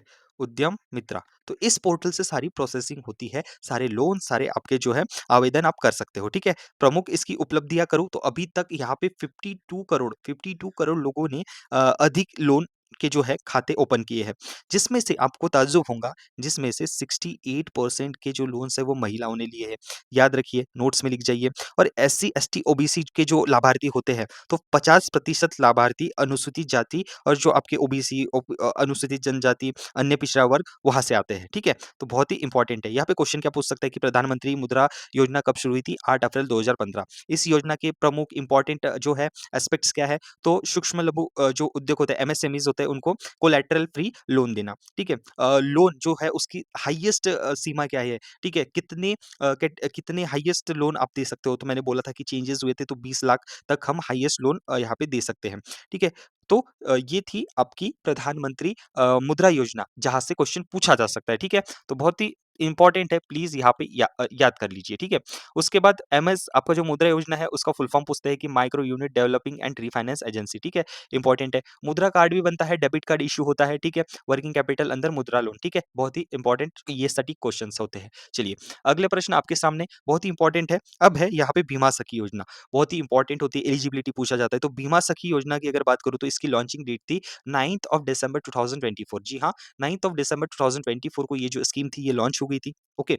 इसके बाद अगर बात करूँ तो इसकी लॉन्चिंग जो है इंस्टीट्यूशन कौन है? तो इम्प्लीमेंटिंग बॉडी है ministry of rural development plus life insurance corporation of India. Eligibility क्या है बीमा सखी योजना के अंतर्गत कि women must between 18 to 70 year age, ठीक है? इस एज ग्रुप के बीच में होना। चलो आगे बढ़ते हैं। उनकी जो एजुकेशनल क्वालिफिकेशन है वो कम से कम 10th पास होना। प्रेफ़रेंस किसको दिया जाएगा कि जो रूरल एरियाज़ के आपके महिलाएँ हैं, ओके? ये आपको पता चल गया। अब देखो, बीमा सखी योजना क्या है? एक स्टाइपेंड बेस्ड इनिशिएटिव है, ठीक है? तो उसके लिए क्या हुआ है, स्पेशली वुमेन्स के लिए ये आपको बनाई गई स्कीम है, जिसमें क्या होगा, इनको स्पेशलाइज़्ड ट्रेनिंग प्रोवाइड किया जाएगा, फाइनेंशियल असिस्टेंस दिया जाएगा 3 साल के लिए, ठीक है? याद रखिए, ये जो है डायरेक्ट पोस्ट है। एलिजिबिलिटी क्राइटेरिया क्या है? जो था मैंने आपको बता दिया। फाइनेंशियल सपोर्ट की बात होती है, तो ईच पार्टिसिपेंट नोन एज़ जब वो बीमा सखी बन जाएँगे, तो उनको मंथली स्टाइपेंड कैसे मिलेंगी? पहले साल ₹7,000, दूसरे साल अगर बात करूँ तो ₹6,000, तीसरे साल अगर बात करूँ तो ₹5,000, ठीक है? तो ये याद रखिए, तो बहुत ही इम्पोर्टेंट है। इस पूरे स्कीम का कार्यकाल का कितना था? मतलब पूरी स्कीम कब तक है? 3 साल के लिए, ठीक है? तो 3 इयर्स के लिए ये पूरी स्कीम्स होने वाली है। अब अगर बात करूँ तो डायरेक्ट क्वेश्चन क्या पूछने की संभावना है? जी हाँ, क्योंकि यहाँ पे वुमेन से रिलेटेड ये जो है यहाँ पे है, ठीक है? अब पहले वर्ष में 7,000 तो निश्चिंत है, अगर ये बीमा सखी बनती है तो इनको इंश्योरेंस के बारे में इनको बताया जाएगा, ठीक है? भविष्य में अवसर क्या है कि बीमा सखी के रूप में ये कार्य करेंगे, उसके बाद ये डेवलपमेंट ऑफिसर बनने के इनको चांसेस है, जिसे हम क्या कहते हैं विकास अधिकारी। इनका लक्ष्य क्या होता है कि ग्रामीण क्षेत्र में जो महिलाएँ होती है, जिनकी इकोनॉमिकल इंडिपेंडेंस जो होती है, उनको प्रदान करना, ठीक है? स्वतंत्रता प्रदान करना। उसके बाद अगर बात करूँ तो दूसरे वर्ष में जो मैंने बोला कि ₹6,000 मिलते हैं, ठीक है? तो अगर ये पॉलिसीज़ ओपन करते हैं तो 65% पॉलिसीज़ इनके जो पॉलिसीज़ ओपन किए थे वो सक्रिय मतलब चलते रहना चाहिए। तीसरे वर्ष में ₹5,000 तो मिलते हैं लेकिन सेम क्राइटेरिया कि 65% तक की इनकी जो पॉलिसीज़ है वो शुरू रहनी चाहिए। लेकिन जो आपको स्लाइड में दिख रहा है वो फैक्चुअल डेटा है, वहीं से क्वेश्चन बनने वाले हैं दोस्तों। ओके, अगला प्रश्न आपकी स्क्रीन के सामने व्हेन वाज़ प्रधानमंत्री किसान मानधन योजना लॉन्च? जी हाँ, बहुत ही इंपॉर्टेंट है। तो किसान मानधन योजना क्या है? एक मंथली पेंशन का टाइप है, राइट? एक मंथली पेंशन का टाइप है। ये कब लॉन्च हुई थी? तो इसका लक्ष्य क्या है? जो छोटे सीमांत किसान होते हैं, जो जब वो वृद्धावस्था में जाते हैं जो ओल्ड हो जाते हैं, तो उनको हमारी गवर्नमेंट क्या करती है? ₹3,000 प्रति महीने की पेंशन प्रोवाइड करती है। क्वेश्चन पूछा है कि ये योजना है, ये कब लॉन्च हुई थी? तो 2019 में ये जो है 12 सितंबर 2019 को लॉन्च हुई थी। अब ये स्कीम को ऑपरेट कौन करता है? तो दोस्तों इस स्कीम को ऑपरेट करती है हमारी एग्रीकल्चर मिनिस्ट्री, ठीक है? एग्रीकल्चर मिनिस्ट्री हमारी इस योजना को अ मतलब संचालन करती है, ठीक है? और इसका जो मैनेजमेंट देखती है वो देखती है एलआईसी, क्योंकि यहाँ पे पेंशन की बात आ गई। तो याद रखिए 3,000 की प्रति महीने की यहाँ पे पेंशन मिलती है। उसके बाद न्यूज़ में क्या है, क्योंकि ये 6 साल इसने स्कीम ने कंप्लीट कर ली, ठीक है? ₹3,000 प्रति महीना इनको पेंशन मिलेंगी, ठीक है? आफ्टर एज ऑफ 60 के बाद, ठीक है? या 60 के ऊपर है एज, ठीक है? 60 के बाद इनको यहाँ पे ये है जो मिलेगी, ठीक है?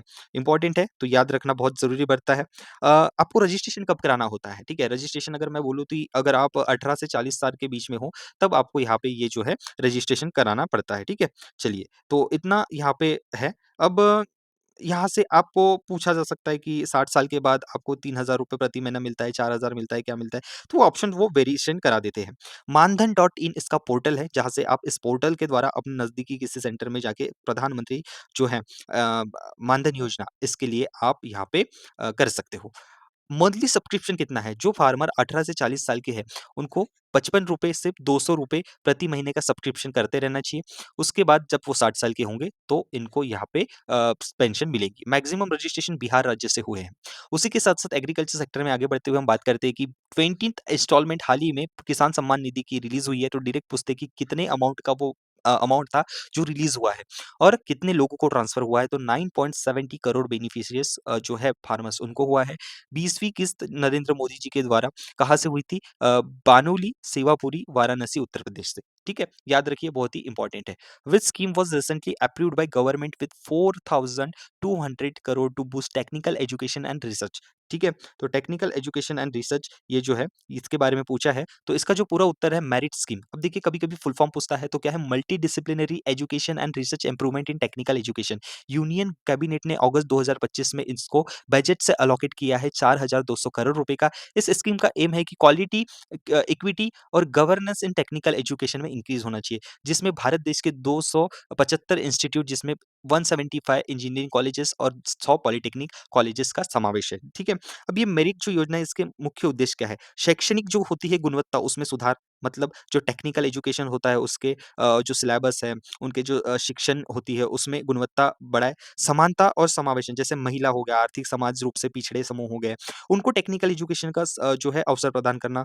शासन और गुणवत्ता आश्वासन, मतलब जो भी इंस्टीट्यूट होते हैं उसमें बेहतर एक गवर्नेंस हो, ठीक है? उसके बाद यहाँ पे अगर बात करूँ तो रोजगार क्षमता में वृद्धि, मतलब आप पढ़ तो रहे हो लेकिन छात्रों में कौशल आना चाहिए, रोजगार क्षमता में सुधार आना चाहिए कि आगे जाके वो अपना एक रोजगार खोल सके, ठीक है?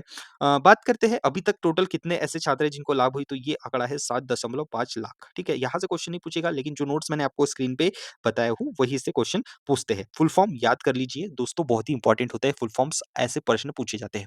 Who launch the project Arohan for toll plaza worker children? Toll plaza workers जो होते हैं उनके बच्चों के लिए आरोहन जो प्रोग्राम है ये लॉन्च किया गया है। तो इसका सही उत्तर देख लेते हैं, वो है हमारा national highway authority of India. अब इसके अंतर्गत अगर मैं बात करूँ तो भारत में जो हमारे national highway authority of India के टोल प्लाजास होते हैं, ठीक है?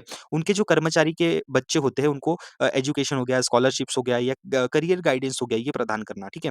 अब ये जो पूरा प्रोग्राम है इसमें क्या है कि 500 जो छात्र हैं, 500 जो बच्चे हैं उनको 12,000 रुपए की ईयरली स्कॉलरशिप मिलेगी, और जो 50 मतलब 50 जो छात्र हैं उनको हायर एजुकेशन के लिए 50,000 रुपए स्कॉलरशिप मिलेंगी, ठीक है? तो बहुत ही इंपॉर्टेंट है। ये जुलाई 2025 से मार्च 2026 तक के लिए वैलिड है। तो याद रखिए नेशनल हाईवे अथॉरिटी के लिए आरोहण का जो प्रोग्राम है वो लॉन्च हुआ है दोस्तों। बहुत ही इंपॉर्टेंट स्कीम है आपके सामने, प्रधानमंत्री स्वनिधि स्कीम, ठीक है?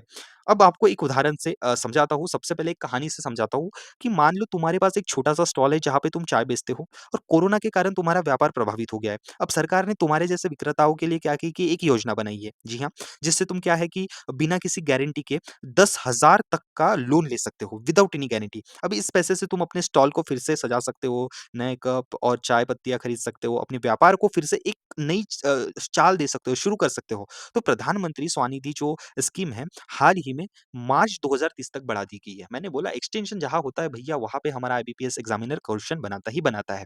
तो प्रधानमंत्री स्वनिधि जो है वो वेंडर्स के लिए होती है, जो हमारे रेहड़ी वाले होते हैं उनको आत्मनिर्भर बनाने के लिए 2020 में लॉन्च हो गई है। कि कौन सी मिनिस्ट्री है? Ministry of home, housing and urban affairs, ठीक है? तो यूनियन कैबिनेट ने अप्रूव किया है कि रीस्ट्रक्चरिंग, ठीक है? रीस्ट्रक्चर क्या हुआ है कि कैबिनेट ने रीस्ट्रक्चर किया है कि ये जो है 2030 तक चलेंगी, ओके? जिसके बाद अगर बात करूँ तो मैं यहाँ पे जो लोन का ट्रांज़ैक्शन होता है इसमें भी चेंज हो गया है। देखिए first tranche loan increase up to 15,000, पहले 10,000 था। Second tranche loan increase up to 25,000 to 20। देखिए मैंने बोला था ना कि जो हमारा चाय बेचने वाला है उस बंदे को पहले 10,000 रुपए मिलते थे, तो 10,000 रुपए सरकार की तरफ से मिलते थे तो 15,000 मिल रहे हैं। तो यहाँ पे यूपीआई लिंक जो रुपे क्रेडिट कार्ड है उन बेनिफिशियरी के पास भी यहाँ पे रीपेड जो है, मतलब provisions of UPI link RuPay credit card for beneficiaries who have repaid the second loan, ठीक है? सेकंड लोन मतलब ये वाला, ठीक है? उसके बाद आपको जो बताया प्लीज इसको थोड़ा-सा एक बार नोट्स बना लो, ठीक है? तो इम्पोर्टेंट है बहुत ही। चलिए, आगे बात करते हैं, मैंने जो बताया बहुत ही इम्पोर्टेंट है ये, ओके। नेक्स्ट जो योजना है, ठीक है? नेक्स्ट जो योजना है हम इसको पढ़ते हैं, ओके। चलो, प्रधानमंत्री तो यूनियन कैबिनेट ने अप्रूव किया है the extension of PM Svanidhi scheme. चलिए इसका आंसर है मार्च 31 2030, कोलैटरल फ्री, जो मैंने पढ़ाया आपके स्क्रीन के सामने नोट्स है, प्लीज इसे अपने एक पेज में लिख लीजिए। ओके, आगे नेक्स्ट बात स्कीम कर है how much outlay has the cabinet approved for setting up semiconductor units in Odisha, Punjab and Andhra Pradesh, ठीक है? तो बजट पूछा है, आउटले पूछा है, 4,600 करोड़ रुपए का यहाँ पे टोटल आउटले दिया गया है, जिसमें कि 4 सेमीकंडक्टर प्रोजेक्ट हम इंडिया सेमीकंडक्टर मिशन के अंतर्गत चलाने वाले हैं दोस्तों। ये बहुत ही इंपॉर्टेंट आउटले होता है जहाँ पे अपने को पूछा गया था, ठीक है? आउटले मैंने आपको सबसे पहले ही पूछा बताया था कि आउटले पूछे जाते हैं, ठीक है? किस चीज़ के लिए ऑब्जेक्टिव है? To boost boost domestic chip manufacturing under India semiconductor mission, ठीक है? चलिए आगे बढ़ते हैं अगले प्रश्न की ओर। Which two state signed an MOU for Yamuna water pipeline project? And the correct answer is Haryana and Rajasthan, ठीक है? तो याद रखिए एमओयू साइन हुआ है इस प्रोजेक्ट के अंदर। दोस्तों जल्दी ही ये वीडियो आने वाली है। प्लीज़ इसका इंतज़ार कीजिए और ज़रूर आपके एग्ज़ामिनेशन में कहीं न कहीं इस वीडियो का बहुत इम्पोर्टेंटली उपयोग होने वाला है। तो अगली स्कीम जो है आपके सामने, when did the union cabinet approve the प्रधानमंत्री प्राइम मिनिस्टर धन धान्य कृषि योजना? तो आपका जो सही उत्तर है वो है 16th ऑफ जुलाई 2025। प्रधानमंत्री धन धान्य आपकी जो योजना है कृषि योजना, ये NITI Aayog aspirational districts programme से आई है। इसके बाद अगर बात करूँ तो यहाँ पे मर्ज कर दिया गया है 36 स्कीम को 11 बना के। उसके बाद मिनिस्ट्री कौन-सी है? ठीक है, ministries to create unified agriculture support system, ठीक है? इसका काम क्या होगा, ठीक है?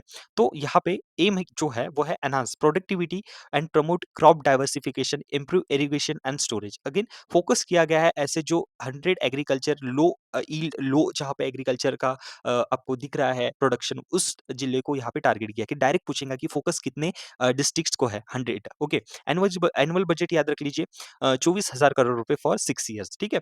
इंपॉर्टेंट होती है ऐसी स्कीम्स। चलिए आगे बात करते हैं, how much total outlay was approved by the union cabinet for the research development and innovation scheme, that is your option number A is correct, 1 lakh crore rupees. Okay, चलो आगे बात करते हैं। अगला प्रश्न, who launch the Aditi scheme for MSMEs? So याद रखिए option number A is your correct answer, which is Manohar Lal Khattar. Question पूछेगा, इसका फुल फॉर्म बताइए, assistant for deployment of energy efficient technologies in industrial establishment, ठीक है? तो यहाँ पे टोटल बजट इस स्कीम का है 1000 करोड़ रुपीस। ओके, चलो अगला प्रश्न आपके सामने है, विच मिनिस्ट्री लॉन्च द धरती आभा Jan Bhagidari Abhiyan? So the correct answer is ministry of tribal affairs. Okay, ये largest ever tribal empowerment campaign भारत सरकार के द्वारा चलाया गया है।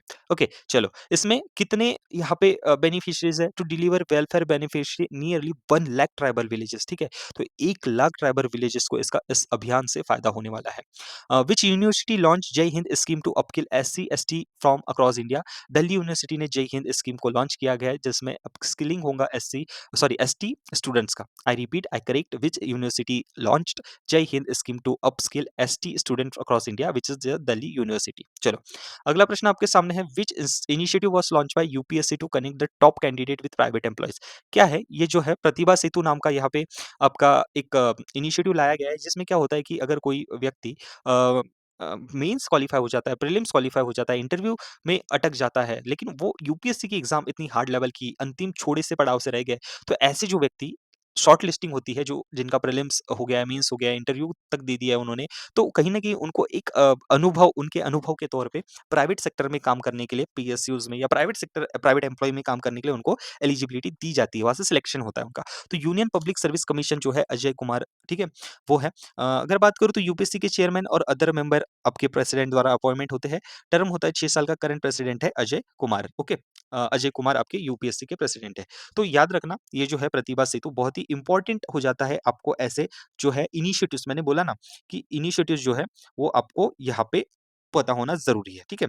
तो डॉक्टर अजय कुमार जो है यहाँ पे चार्ज लिया है उन्होंने मई 2025 में।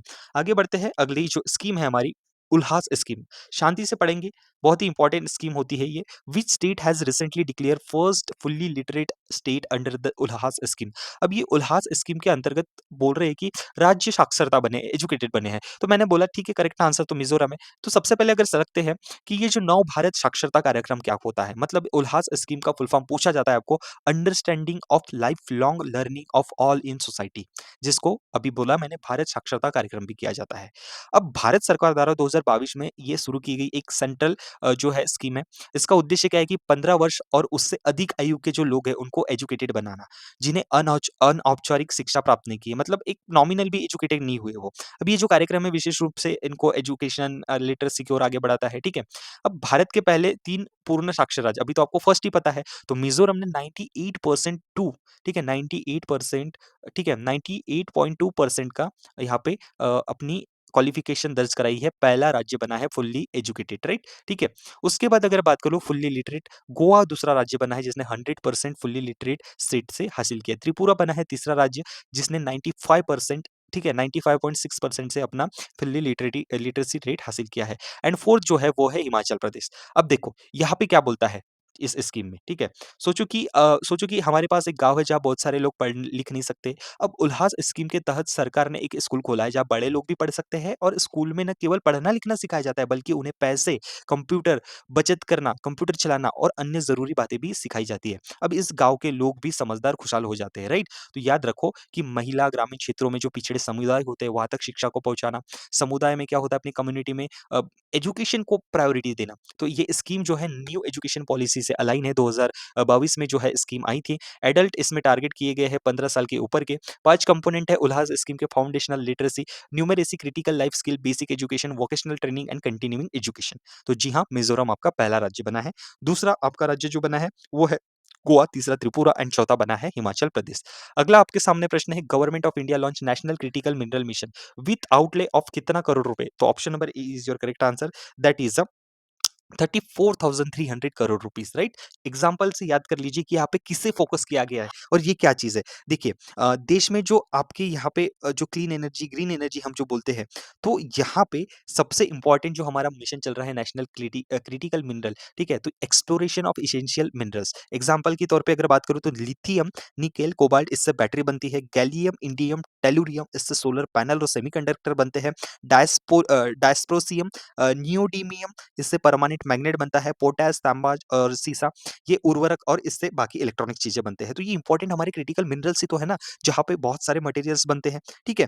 तो यहाँ पे बहुत इंपॉर्टेंट तरीके से आप समझो कि कॉपर जो मैंने अभी बताया और टोटल आउटले है इस स्कीम का 34,300 करोड़ फॉर 7 ईयर और माइंस मिनिस्ट्री इसका देखभाल करती है। चलिए आगे बढ़ते हैं। यूनियन कैबिनेट अप्रूव्ड विच सब स्कीम अंडर प्रधानमंत्री, ठीक है? आपकी जो स्कीम है प्रधानमंत्री कृषि सिंचाई योजना विथ 1,600 करोड़ आउटले, तो that is the M CAD W M M जिसका फुल फॉर्म होता है modernisation command area development water management, ठीक है? टोटल बजट अलोकेशन था इसका 1600 करोड़ रुपए, ठीक है? चलो आगे बढ़ते हैं। What is the total outlay approved by government union cabinet for the Rashtriya Gokul mission? तो ऑप्शन नंबर आपका B is your correct answer which is 3,400 crore rupees, okay? ये इसका एम है कि मिल्क प्रोडक्शन प्रोडक्टिविटी अपने भारत में एनहांस हो, ठीक है? फिशरी, एनिमल हस्बेंड्री और डेयरिंग जो हमारी मिनिस्ट्री है उसके द्वारा ये इंप्लीमेंट होती है। प्रधानमंत्री ने जो युवा 3.0 स्कीम है कौन सी मिनिस्ट्री ने लॉन्च की है? वो है एजुकेशन मिनिस्ट्री, ठीक है? तो प्रधानमंत्री जो हमारी स्कीम है मेंटरिंग जो यंग ऑथर्स है, ठीक है? तो हमारी एजुकेशन मिनिस्ट्री ने इस स्कीम को लॉन्च की है और इस स्कीम के अंतर्गत हमारे जो यंग ऑथर्स है बिलो 330, ठीक है? 30 के नीचे उनके लिए ये लागू है, ठीक है? चलो अगला प्रश्न आपके सामने हु अनवील्ड द पोर्ट, ठीक है? Who unveiled the one nation one port initiative? So option number A is your correct answer which is Sarbananda Sonowal, ठीक है? तो ये हमारे देश के मिनिस्टर भी है, ठीक है? उसके बाद इसका एम क्या है? Modernize India's maritime infrastructure unveiled by Sarbananda Sonowal, ministry of port shipping and waterways है, ठीक है? और इन्होंने लॉजिस्टिक परफॉर्मेंस इंडेक्स भी लॉन्च किया जिसका नाम है सागर आंकलन, ठीक है? तो याद रखना इंपॉर्टेंट है, पूछा जा सकता है। Which ministry has unveiled WebEx 2025 initiatives? Yes, obviously option number A, which is the Ministry of Information and Broadcasting is your correct answer, right? चलिए, मैंने अपने मॉक टेस्ट में भी इसको बताया है, अगर आपने अभी तक मॉक टेस्ट सॉल्व नहीं किया तो प्लीज उसको जरूर कीजिए। Which ministry initiated Project परी? तो कौन से मिनिस्ट्री ने प्रोजेक्ट परी लॉन्च किया है? वो है मिनिस्ट्री ऑफ कल्चर, ठीक है? Ministry of culture. इसका एम है कि यहाँ पे एक जागरूकता क्रिएट करना पब्लिक आर्ट के लिए, ठीक है? तो चलिए आप जैसे फोटो में देख सकते हैं कि प्रोजेक्ट परी के अंतर्गत यहाँ पे पब्लिक आर्ट हो रही है। चलो इनिशिएट करता है ministry of next culture. Scheme under which scheme has the government approved provision of drones to women self help group? So option number A is your correct answer. चलिए देखते हैं क्या, पहले कहानी के माध्यम से समझते हैं कि नमो दीदी योजना क्या है। देखो गांव की बहादुर दीदी और उनके ड्रोन्स आपको दिख रहे हैं। अब एक छोटे से गांव में सीता और उनकी जो महिला बचत गट होते हैं, समूह होता है, कुछ दोस्त रहती है। अब वो खेत में क्या करती है, मेहनत करती है, लेकिन साल में ज्यादा पैसे नहीं कमा पाती। अब एक दिन सरकार ने बोला कि नमो दीदी ड्रोन जो योजना है वो शुरू हो गई है, इसमें महिलाओं को ड्रोन उड़ाने का प्रशिक्षण दिया जाएगा, ठीक है? और ड्रोन्स भी दिए जाएंगे। तो ये ड्रोन छोटे उड़ने वाले उपकरण हैं जो खेतों में उर्वरक और कीटनाशक छिड़काव करते हैं, राइट? सीता और उनकी जो टीम है उन्होंने ड्रोन से काम शुरू किया। अब क्या हुआ, काम अब कम समय पे आसान हो गया, ठीक है? पहले खेत में काम करते थे, अब अतिरिक्त उनको इनकम भी मिलने लगी और गाँव में फसल भी अच्छी बढ़ी। अब सरकार का क्या लक्ष्य है अकॉर्डिंग टू दिस स्कीम, नमो दीदी जो ड्रोन है, इसको ड्रोन्स प्रोवाइड करना, बचत गट जो होते हैं, महिला के ग्रुप होते हैं, सेल्फ हेल्प ग्रुप होते हैं, उनके लिए। इसका यूज़ क्या होगा ड्रोन्स का? एग्रीकल्चर पर्पस के लिए, स्पेयरिंग मैंने जो बोला था, स्प्रे करना लिक्विड फर्टिलाइजर्स और पेस्टिसाइड्स को। स्कीम का टोटल आउटले है 1,261 करोड़ रुपए for financial year 2023-24 to 2025-26 total drones पूछेगा इस बार कि कितनी अलॉट होने वाले हैं, तो वो होने वाला है सरकार का लक्ष्य है कि 15,000 महिलाओं को यहाँ पे सेल्फ हेल्प ग्रुप तक ये जो है ड्रोन्स पहुँचाना। Implementing agency department of agriculture, farmer welfare, department of rural development और डिपार्टमेंट ऑफ फर्टिलाइजर्स। तो आशा करता हूँ ये आपको आसानी से समझा होगा, ठीक है? तो केवल महिलाओं को जो है सशक्तिकरण कराना, ठीक है? कृषि में सुधार कराना, ठीक है? आर्थिक सशक्तिकरण कराना, तो ये बहुत ही इंपॉर्टेंट है। अब यहाँ पे एक की चेंज क्या है कि 2023-24 में 500 ड्रोन वितरित किए गए थे और 2024-25 में 3090 ड्रोन्स प्रदान किए गए थे, राइट? अब इसमें सब्सिडी भी मिलती है, तो 80% सब्सिडी ड्रोन की कीमत पर अधिकतम 8 लाख तक होती है, राइट? अगर 20% का लोन होता है, ठीक है? तो इसको छोड़ दीजिए, पर 80% वाले को याद रखिए। तो योजना की जो आई है योजना, ये कब आई है? 30 नवंबर 2023 को, और 2025-26 तक आप देख सकते हो इसको रखा गया है, ठीक है? बहुत ही इंपॉर्टेंट है, बहुत ही बेहतरीन ये जो है वुमेन एम्पावरमेंट के लिए स्कीम है। Who launch the Jalvahak scheme to promote inland waterways and cargo movement in India? So the correct answer is again option number A, Sarbananda Sonowal, ठीक है? ये मिनिस्टर है, ministry of ports, shipping, waterways के, ठीक है? तो आगे बढ़ते हैं। अगला प्रश्न आपके सामने, हु हैज अनवील्ड द प्रधानमंत्री सूर्य घर मुफ्त बिजली योजना? चलिए, इसको भी कहानी के माध्यम से समझते हैं। अब एक छोटे से गांव में जहां लोग दिन रात मेहनत करते थे, लेकिन बिजली के बिलों ने उनकी कमाई का बड़ा हिस्सा खा लिया। अब क्या है, एक दिन गांव में जो सरपंच है, उन्होंने गांव वालों को बताया कि सरकार ने एक नई योजना शुरू की है भाई, प्रधानमंत्री सूर्य घर मुफ्त बिजली योजना। अब क्या है, इस योजना के तहत हर घर को सौर्य पैनल मतलब सोलर पैनल लगाना पड़ेगा, ठीक है? अब सोलर पैनल लगाने के लिए सरकार से ही सब्सिडी मिलेंगी, जिससे बिजली के बिल में कमी आएगी और आप लोग अपने घरों में मुफ्त बिजली का उपयोग कर सकोगे। अब गाँव की एक महिला जो सीमा मैडम है, उन्होंने इस योजना के बारे में सुना और सोचा कि अगर वो इस योजना का लाभ उठाए तो उनके घर का बिजली का जो बिल है वो कम होगा, और अतिरिक्त जो बिजली पैदा होती है सोलर पैनल, सोलर सिस्टम से, उसको बेचकर वो और भी पैसा कमाएँगी। तो उसने उन्होंने इस योजना के तहत एप्लीकेशन कर दिया और कुछ महीनों के बाद उनके यहाँ सोलर पैनल लग गए। अब जो सीमा मैडम है, उनके घर में बिजली के बिल में भारी कमी आ गई, साथ ही उन्होंने जो एक्सटर्नल अतिरिक्त आपकी जो बिजली होती है, राइट? अतिरिक्त जो बिजली होती है, उसको बेचा, ठीक है? और इनकम प्राप्त की। तो गाँव के अन्य लोगों ने भी इस सफलता से प्रेरित होके योजना का लाभ लिया। तो सीमा की जो कहानी ने पूरे गाँव में एक नई ऊर्जा का संचार किया और अब लोग समझने लगे कि सोलर ऊर्जा, सोलर एनर्जी न केवल पर्यावरण के लिए लाभकारी है, बल्कि उनकी आर्थिक स्थिति भी सुधारती है। तो यहाँ पे इम्पोर्टेंट है कि हमारे सोलर जो योजना होती है, प्रधानमंत्री सूर्य घर मुफ्त बिजली योजना, तो ये सबसे पहले हमारे जो है लॉन्च किसने किया था? तो वो थे हमारे मिनिस्टर, ठीक है? उन्होंने लॉन्च किया था, ठीक है? तो ये जो मैं क्वेश्चन छोड़ता हूँ आप पे, इसमें से कौन से मिनिस्टर हैं? आप गूगल सर्च करके तो भी बताइए। मैं इस स्कीम में क्वेश्चन कहाँ से पूछे जाते हैं वो बताता हूँ। तो रूफटॉप सोलर पैनल इंस्टॉल होते हैं, टोटल आउटले था 75,000 टू 1 करोड़ का, प्रोवाइडिंग फ्री इलेक्ट्रिसिटी यूनिट, ये प्रोवाइड करते हैं किसको? 1 करोड़ घरों को। सिंपल सी बात है, ministry of new renewable energy के द्वारा इसको लाया गया है। इम्प्लीमेंटेशन कब तक है? 2026-27 तक। उसके बाद अगर बात करूँ तो world largest domestic rooftop solar scheme होने वाली है। एलिजिबल होम्स जो होंगे उनको 300 यूनिट की फ्री बिजली मिलेंगी पर महीने, और 1 करोड़ घरों को यहाँ पे टारगेट किया गया है सबसे पहले, ठीक है? तो यहाँ से प्रश्न बनने की संभावना बहुत होती है। लोन फैसिलिटी भी दी जाती है, कोलैटरल फ्री लोन्स है, up to 2 lakh approx 7% interest for 3 kilowatts system, right? याद रखिए। चलो, उसके बाद समझते हैं अगली स्कीम। Which institute collaborated with ministry of agriculture to launch project Vistaar? So option number A is your correct answer, which is IIT Madras. Vistaar का फुल फॉर्म है virtually integrated system to access agriculture resource. इसका एम क्या है? Enhance करना efficiency of the agriculture extension system through digitalisation, ठीक है? Okay, चलिए अगला प्रश्न आपके सामने। Who launch the Nayi Chetna campaign against the gender based violence? And the correct answer is Shivraj Singh Chouhan, ठीक है? शिवराज सिंह चौहान जो हमारे रूरल डेवलपमेंट और अपने एग्रीकल्चर फार्मर मिनिस्टर है। हु लॉन्च पंचायत से parliament 2.0 initiative? So option number D, that is the national commission for women, ठीक है? इन्होंने पंचायत से पार्लियामेंट जाने वाला एक अभियान है, इसको लॉन्च किया गया है। चलिए अगला प्रश्न है, what is the primary objective of PM Vidya Lakshmi scheme? Notes मैंने ऑलरेडी इधर बना के रखे हैं, यहाँ से भी आपको खुद से भी पढ़ना है एक बार। ऑप्शन नंबर बी, मतलब granting education loan for higher studies, it is the primary objective of Pradhanmantri Vidya Lakshmi schemes. Again which ministry launch PM E drive scheme? जो मैंने शुरू में आपको बताया था, that is the ministry of heavy industries. Total outlay 10,900 crore रुपए का है, ठीक है? चलो अगला प्रश्न आपके स्क्रीन के सामने, which airport build under the Udan scheme located in which state? So जो रेवा का एयरपोर्ट है वो मध्य प्रदेश में है। प्रधानमंत्री मोदी जी ने 3 नए एयरपोर्ट ये जो है लॉन्च किए हैं, ठीक है? उसके बाद अगर बात करूँ तो 2016 में उड़ान उड़े देश के आम नागरिक स्कीम, इसको लॉन्च किया गया है। सिविल एविएशन मिनिस्टर है राम मोहन नायडू, और हाल ही में 2025 में कुछ कुछ दिनों पहले उड़ान स्कीम जो है उसको 9 साल पूरे हो चुके हैं। तो समझते हैं क्या है एक छोटी-सी कहानी के साथ, जैसे कि बात कर लो कि एक छोटे गाँव में जहाँ लोग दूर-दराज के शहरों में जाने के लिए घंटों की यात्रा करते थे, अब सरकार ने एक नई योजना शुरू की जिसको बोलते हैं उड़ान स्कीम। अब इस योजना के तहत हवाई यात्रा बहुत ही आसान, सस्ता और सुलभ बन जाएगा। अब जो एक गाँव की लड़की है सीमा नाम के, अब उन्होंने सुना कि अब वो हवाई जहाज़ में सफ़र कर सकती है। उन्होंने दिल्ली जाने का सपना देखा था, लेकिन कुछ समय बाद सीमा ने उड़ान योजना के तहत एप्लीकेशन किया और उसे हवाई यात्रा का अवसर मिला। सीमा ने देखा कि पहले उसे दिल्ली जाने में कई घंटे लगते थे, लेकिन अब कुछ घंटों में ही वो वहाँ पहुँच गई। उसने महसूस किया कि उड़ान योजना ने उसके जैसे आम नागरिक को हवाई यात्रा का अनुभव दिया। तो याद रखिए, यहाँ पे उड़े देश के आम नागरिक 31 अक्टूबर 2016 को इसे लॉन्च किया गया था। लक्ष्य था छोटे शहरों और ग्रामीण क्षेत्रों में जो हवाई यात्रा को सस्ता और सुलभ जो था बनाना।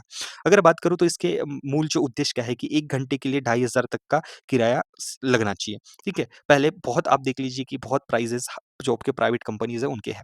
अगर बात करूँ तो यहाँ पे अभी के क्या अपडेट्स हैं, तो रिसेंट 2025 के अपडेट्स की हम बात करें तो देख सकते हो ये आप यहाँ पे कि यहाँ पे अब फ़ोकस कहाँ किया गया है, अब यहाँ पे फ़ोकस किया गया है दोस्तों जो आगे वाले जो 10 ईयर्स है, ठीक है? इसमें 120 नए आपके एयरपोर्ट्स ओपन करना, ठीक है?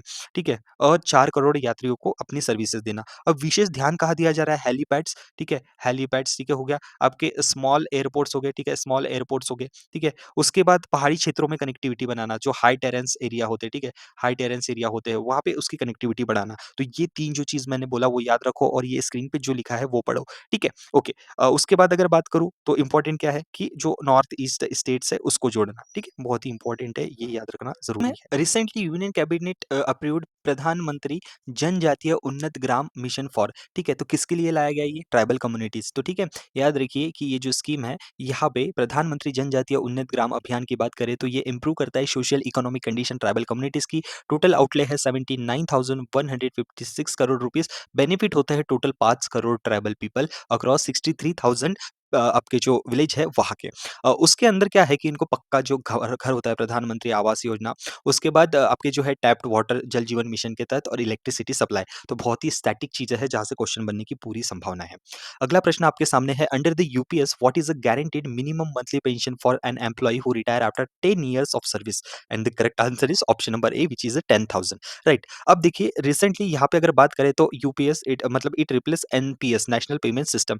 यूनिट कैबिनेट ने अप्रूव किया है यूनिफाइड पेंशन सिस्टम। उसके बाद अगर बात करूँ तो ये government it will provide government employ with assured pension after retirement effective from 1 April. अब थोड़ा-सा मैं आपको कहानी के माध्यम से समझाता हूँ कि धीरे से क्या होता है यूपीएस, एनपीएस। राजू और उसकी पेंशन की एक कहानी बताता हूँ, ठीक है? अब एक राजू जो है एक सरकारी कर्मचारी था, ठीक है? उसने 12 साल तक मेहनत की, काम किया। अब अगर यूपीएस के पैटर्न से देखा जाए तो यूपीएस के तहत राजू को हर महीने 1,000 की गारंटीड कुछ भी हो जाए भाई गारंटीड पेंशन मिली। चाहे कुछ भी कहे, कुछ भी हो जाए या ये निश्चित था। अब जो एनपीएस आई, ठीक है? एनपीएस में क्या है था कि राजू ने एनपीएस में भी योगदान दिया। अब वहाँ उसका पैसा कहाँ लगा? शेयर और बॉन्ड्स में। अब क्या होते हैं शेयर्स और बॉन्ड? गवर्नमेंट निवेश करती है अपना और उनका पैसा। अब कभी आप देखो कि शेयर मार्केट ऊपर होता है, कभी शेयर मार्केट डाउन होता है। तो गारंटी नहीं है ना। पहले वाला जो यूपीएस है उसमें गारंटी है। एनपीएस में ऐसा है कि अगर शेयर बढ़ा तो खुशी हुई, कभी थोड़ा घटा तो चिंता हुई। तो राजू ने क्या सीखा कि यूपीएस सुरक्षा और निश्चितता प्रदान करता है, लेकिन एनपीएस थोड़ा रिस्की है लेकिन संभावित ज़्यादा लाभ, मतलब वहाँ पे रिस्क है, ठीक है? तो ये मैं आपको समझा रहा हूँ। तो राजू ने आपको क्या बताया? अगर आप पेंशन चाहते हो जो गारंटीड और सुनिश्चित हो तो यूपीएस पे जाओ।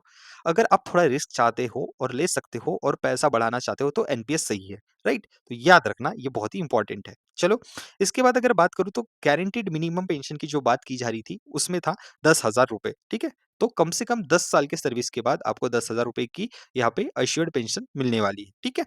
तो किसके अंदर? Under the UPS, okay? बहुत ही इंपॉर्टेंट है, याद रखिए। चलो आगे बात करते हैं अगली स्कीम जो आपके सामने है और मैंने जो अभी आपको ये समझाया वही चीज़ थी। पॉज़ करके बस थोड़ा-सा इसको देख लीजिए। चलो, आगे बढ़ते हैं। What was the PM Asha scheme launch, ठीक है? When was the PM Asha scheme launch? So आपका जो आंसर है वो है answer number B which is 2018, ठीक है? 18, ठीक है? व्हेन क्या न्यूज़ में था ये? तो आपकी जो यूनियन कैबिनेट ने अप्रूव किया है प्रधानमंत्री आशा जिसका टोटल बजट है 35,000 करोड़ रुपए। अब इसका फुल फॉर्म है प्रधानमंत्री अन्नदाता अन्न संरक्षण अभियान फार्मर इनकम प्रोटेक्शन स्कीम। 2018 में लॉन्च की गई थी। इसका एम है provide good price to farmers and their crops. आगे बात करते हैं who has launch NPS Vatsalya scheme recently? तो एनपीएस वात्सल्य स्कीम निर्मला सीतारमण जी ने तो यहाँ पे लॉन्च की है। अब देखो यहाँ पे क्या है, एनपीएस वात्सल्य स्कीम क्या होती है समझो, ये आपका यहाँ पे इन्फोग्राफिक्स है। ऑब्जेक्टिव क्या कहते हैं, यहाँ पे समझो कि कुछ बच्चों को लेके ये स्कीम होने वाली है और यहाँ पे कुछ तो भी इन्वेस्टमेंट की बात चल रही है। तो एक कहानी है कि एक समय की बात है, एक छोटे से गाँव में एक बच्चा था जिसका नाम अर्जुन, ठीक है? अब अर्जुन के माता-पिता चाहते हैं कि उनका बेटा बड़ा होकर बहुत अच्छा खुशहाल जीवन बिताए। अब उन्होंने अर्जुन के जन्म के समय पे ही ये जो गवर्नमेंट की स्कीम है एनपीएस वात्सल्य, ठीक है? एनपीएस वात्सल्य इस योजना में इन्वेस्ट करना शुरू किया। जैसे-जैसे अर्जुन बड़ा हुआ उसके माता-पिता ने रेगुलर जो कंटिन्यूटी है उस स्कीम में योगदान किया। जब अर्जुन कितने साल का हुआ? 18, ठीक है? 18 साल का जब अर्जुन हुआ तब तब क्या हुआ, उसका जो खाता है वो एनपीएस मतलब यहाँ पे एनपीएस नॉन एनपीएस अकाउंट में कन्वर्ट हो गया, राइट? एनपीएस एनपीएस में कन्वर्ट हो गया। अब अर्जुन के पास एक मजबूत पेंशन का पूरा स्रोत था। एक पूरा उसके पास ट्रेज़र था जो भविष्य उसका सुरक्षित बनाता था। तो एनपीएस वात्सल्य स्कीम जो योजना है एक सरकारी पेंशन योजना है जिसे इम्पोर्टेंटली बच्चों के लिए डिज़ाइन किया गया है। अब ये जो योजना है माता-पिता ठीक है? ये अपने बच्चों के लिए अ, करते हैं, ठीक है? अब इसका उद्देश्य क्या है कि बच्चों को स्पेशली मजबूत जो है स्ट्रॉन्ग फाइनेंशियल जो है वो सुनिश्चितता प्रदान की जाए, ठीक है? उसके बाद अगर बात करूँ तो लक्ष्य क्या है? रेगुलेट कौन करता है एनपीएस को? वह करता है पीएफआरडीए। एनपीएस की जो मैंने आपको अगर बोला कि लिमिट क्या है, तो ₹1000 प्रति महीना और इसके लिए अपर लिमिट कुछ भी नहीं है। 18 साल में आपका वो मैच्योर हो जाता है। कंट्रीब्यूशंस एनपीएस में होता है, माइनस अंडर एनपीएस। एलिजिबिलिटी क्या है? 0 से 18 साल तक आप भारतीय नागरिक होना, आर एलिजिबल माइनर्स, ठीक है? Okay. Most receives a unique permanent account number, ठीक है? तो प्रान नंबर होता है, ठीक है? परमानेंट रिटायरमेंट अकाउंट नंबर, ठीक है? तो कभी-कभी आपको एग्जामिनेशन में पूछता है कि चलिए बताइए आभा कार्ड कितने डिजिट का है और प्रान कार्ड कितने डिजिट का है, ठीक है? तो ये जो है वहाँ पे पूछता है, तो अगर पूछा कि प्रान कार्ड कितने डिजिट का है परमानेंट रिटायर्ड नंबर, तो याद रखिए परमानेंट रिटायर्ड नंबर होता है 12 अंकों का, ठीक है? 12 अंकों का। उसके बाद अगर बात करें तो मिनिस्ट्री ऑफ फाइनेंस इसकी जो है नोडल मिनिस्ट्री है दोस्तों। लॉक इन पीरियड है 3 साल का, ठीक है? ओके। इसके ऊपर उतना क्वेश्चन नहीं पूछा जाता बट ये जो एलिजिबिलिटी होती है, उसके बाद अपर लिमिट है कि नहीं है, कंट्रीब्यूशन कितना है, उसके बाद एज लिमिट क्या है, वहाँ से ही क्वेश्चन आपके मेजरली बनते हैं, ठीक है? तो आशा करता हूँ कहानी के माध्यम से आप इस सीरीज़ को एन्जॉय कर रहे हैं। आगे भी एमसीक्यूज़ मैंने रखा हूँ स्टेटमेंट बेस्ड, ठीक है? चलो आगे बात करते हैं अगली स्कीम जो है व्हिच मिनिस्ट्री लॉन्च दीनदयाल स्पर्श योजना। सो ऑप्शन नंबर आपका सी जो है मिनिस्ट्री ऑफ कम्युनिकेशन वो सही है। जिसमें अगर बात करूँ तो यहाँ पे स्पर्श जो स्कॉलरशिप योजना होती है वो अवार्ड करने के लिए होती है चिल्ड्रंस को, ठीक है? In the class category 6 to 9 ₹6000 प्रति साल, ठीक है? तो मिनिस्ट्री ऑफ जो आपका डिपार्टमेंट ऑफ पोस्ट है उसके अंडर, ठीक है? Under the ministry of communication वो यहाँ पे लॉन्च किया है। उसके बाद आपका यही जो है मतलब जो चीज़ थी मैंने वही आपको बताया हूँ, ठीक है? आगे बात करते हैं विज्ञान धारा स्कीम। यहाँ पे भी अगर बात करूँ तो ये स्कीम 2021 से 2026 तक चलने वाली है। टोटल आउटले है 10,000 ठीक है? 10,579 करोड़ रुपए का, ठीक है? चलिए हू हैज़ लॉन्च अदिति स्कीम याद रखो बहुत इंपॉर्टेंट होते हैं। तो अदिति स्कीम में क्या बोला है? अदिति स्कीम में बोला है पहले तो फुल फॉर्म पूछ सकता है आपको, तो उसका है acing development for innovation technologies and with iDEX. Launch किया है डिफेंस मिनिस्टर राजनाथ सिंह जी ने। इनोवेशन की अगर बात करें तो डिफेंस टेक्नोलॉजी में है। अलोकेशन है 750 करोड़ रुपए का। Option number A is your correct answer. Atal pension योजना बहुत ही इंपॉर्टेंट है। चलिए सुनते हैं क्या होता है अटल पेंशन योजना। देखो अटल पेंशन योजना ये सबसे पहले अगर बात करूँ तो सेंट्रल सेक्टर स्कीम है, पेंशन से रिलेटेड स्कीम है। Pension fund regulatory and development authority of India और नेशनल पेमेंट सिस्टम फ्रेमवर्क ये रेगुलेट करते हैं। इसका ऑब्जेक्टिव क्या है? पेंशन गारंटीड होता है जो अनऑर्गेनाइज सेक्टर के वर्कर्स होते हैं। अब यहाँ पे एक रवि नाम का बंदा है, उसकी पेंशन की कहानी समझाता हूँ मैं आपको, ताकि अटल पेंशन योजना समझ सको। अब रवि क्या है 25 साल का छोटा दुकानदार है, वो सोचता है जब मैं बूढ़ा हो जाऊँगा तो पैसा होगा, क्या होगा, ठीक है? इस सब की सोच उसको रहती है। फिर उसकी जो दोस्त है उसे अटल पेंशन योजना के बारे में बताते हैं। अब रवि ने सोचा अगर वो हर महीने थोड़ा-थोड़ा पैसा जमा करेगा, तो उम्र के जब 60 साल हो जाएँगे उसके बाद उसको ₹2000 मिलेंगे, ठीक है? यानी उम्र के 60 साल के बाद उसको पैसा मिलना शुरू होगा इन फॉर्म ऑफ पेंशन। तो रवि ने तुरंत बैंक जाकर अटल पेंशन योजना जो है उसमें अपना नाम लिखाया, अपना रजिस्ट्रेशन कराया। अब उसने हर महीने बैंक के खाते में अपना कंट्रीब्यूशन देना शुरू किया, ठीक है? अब कुछ सालों बाद रवि की उम्र हो गई 60 साल। अब रवि के लिए बहुत खुशी के दिन आ गए। अब उसे नियमित रोज़ाना ₹2000 की पेंशन मिलती है। अब रवि खुश था क्योंकि अब वो बूढ़े होने के बाद भी सुरक्षित था। उसके परिवार ने भी इसका लाभ लिया क्योंकि ये एक शिविर पेंशन है, ठीक है? तो इससे हम क्या सीखते हैं कि थोड़ी बचत अगर आप आज करोगे तो सुरक्षित पेंशन कल मिलेंगी, राइट?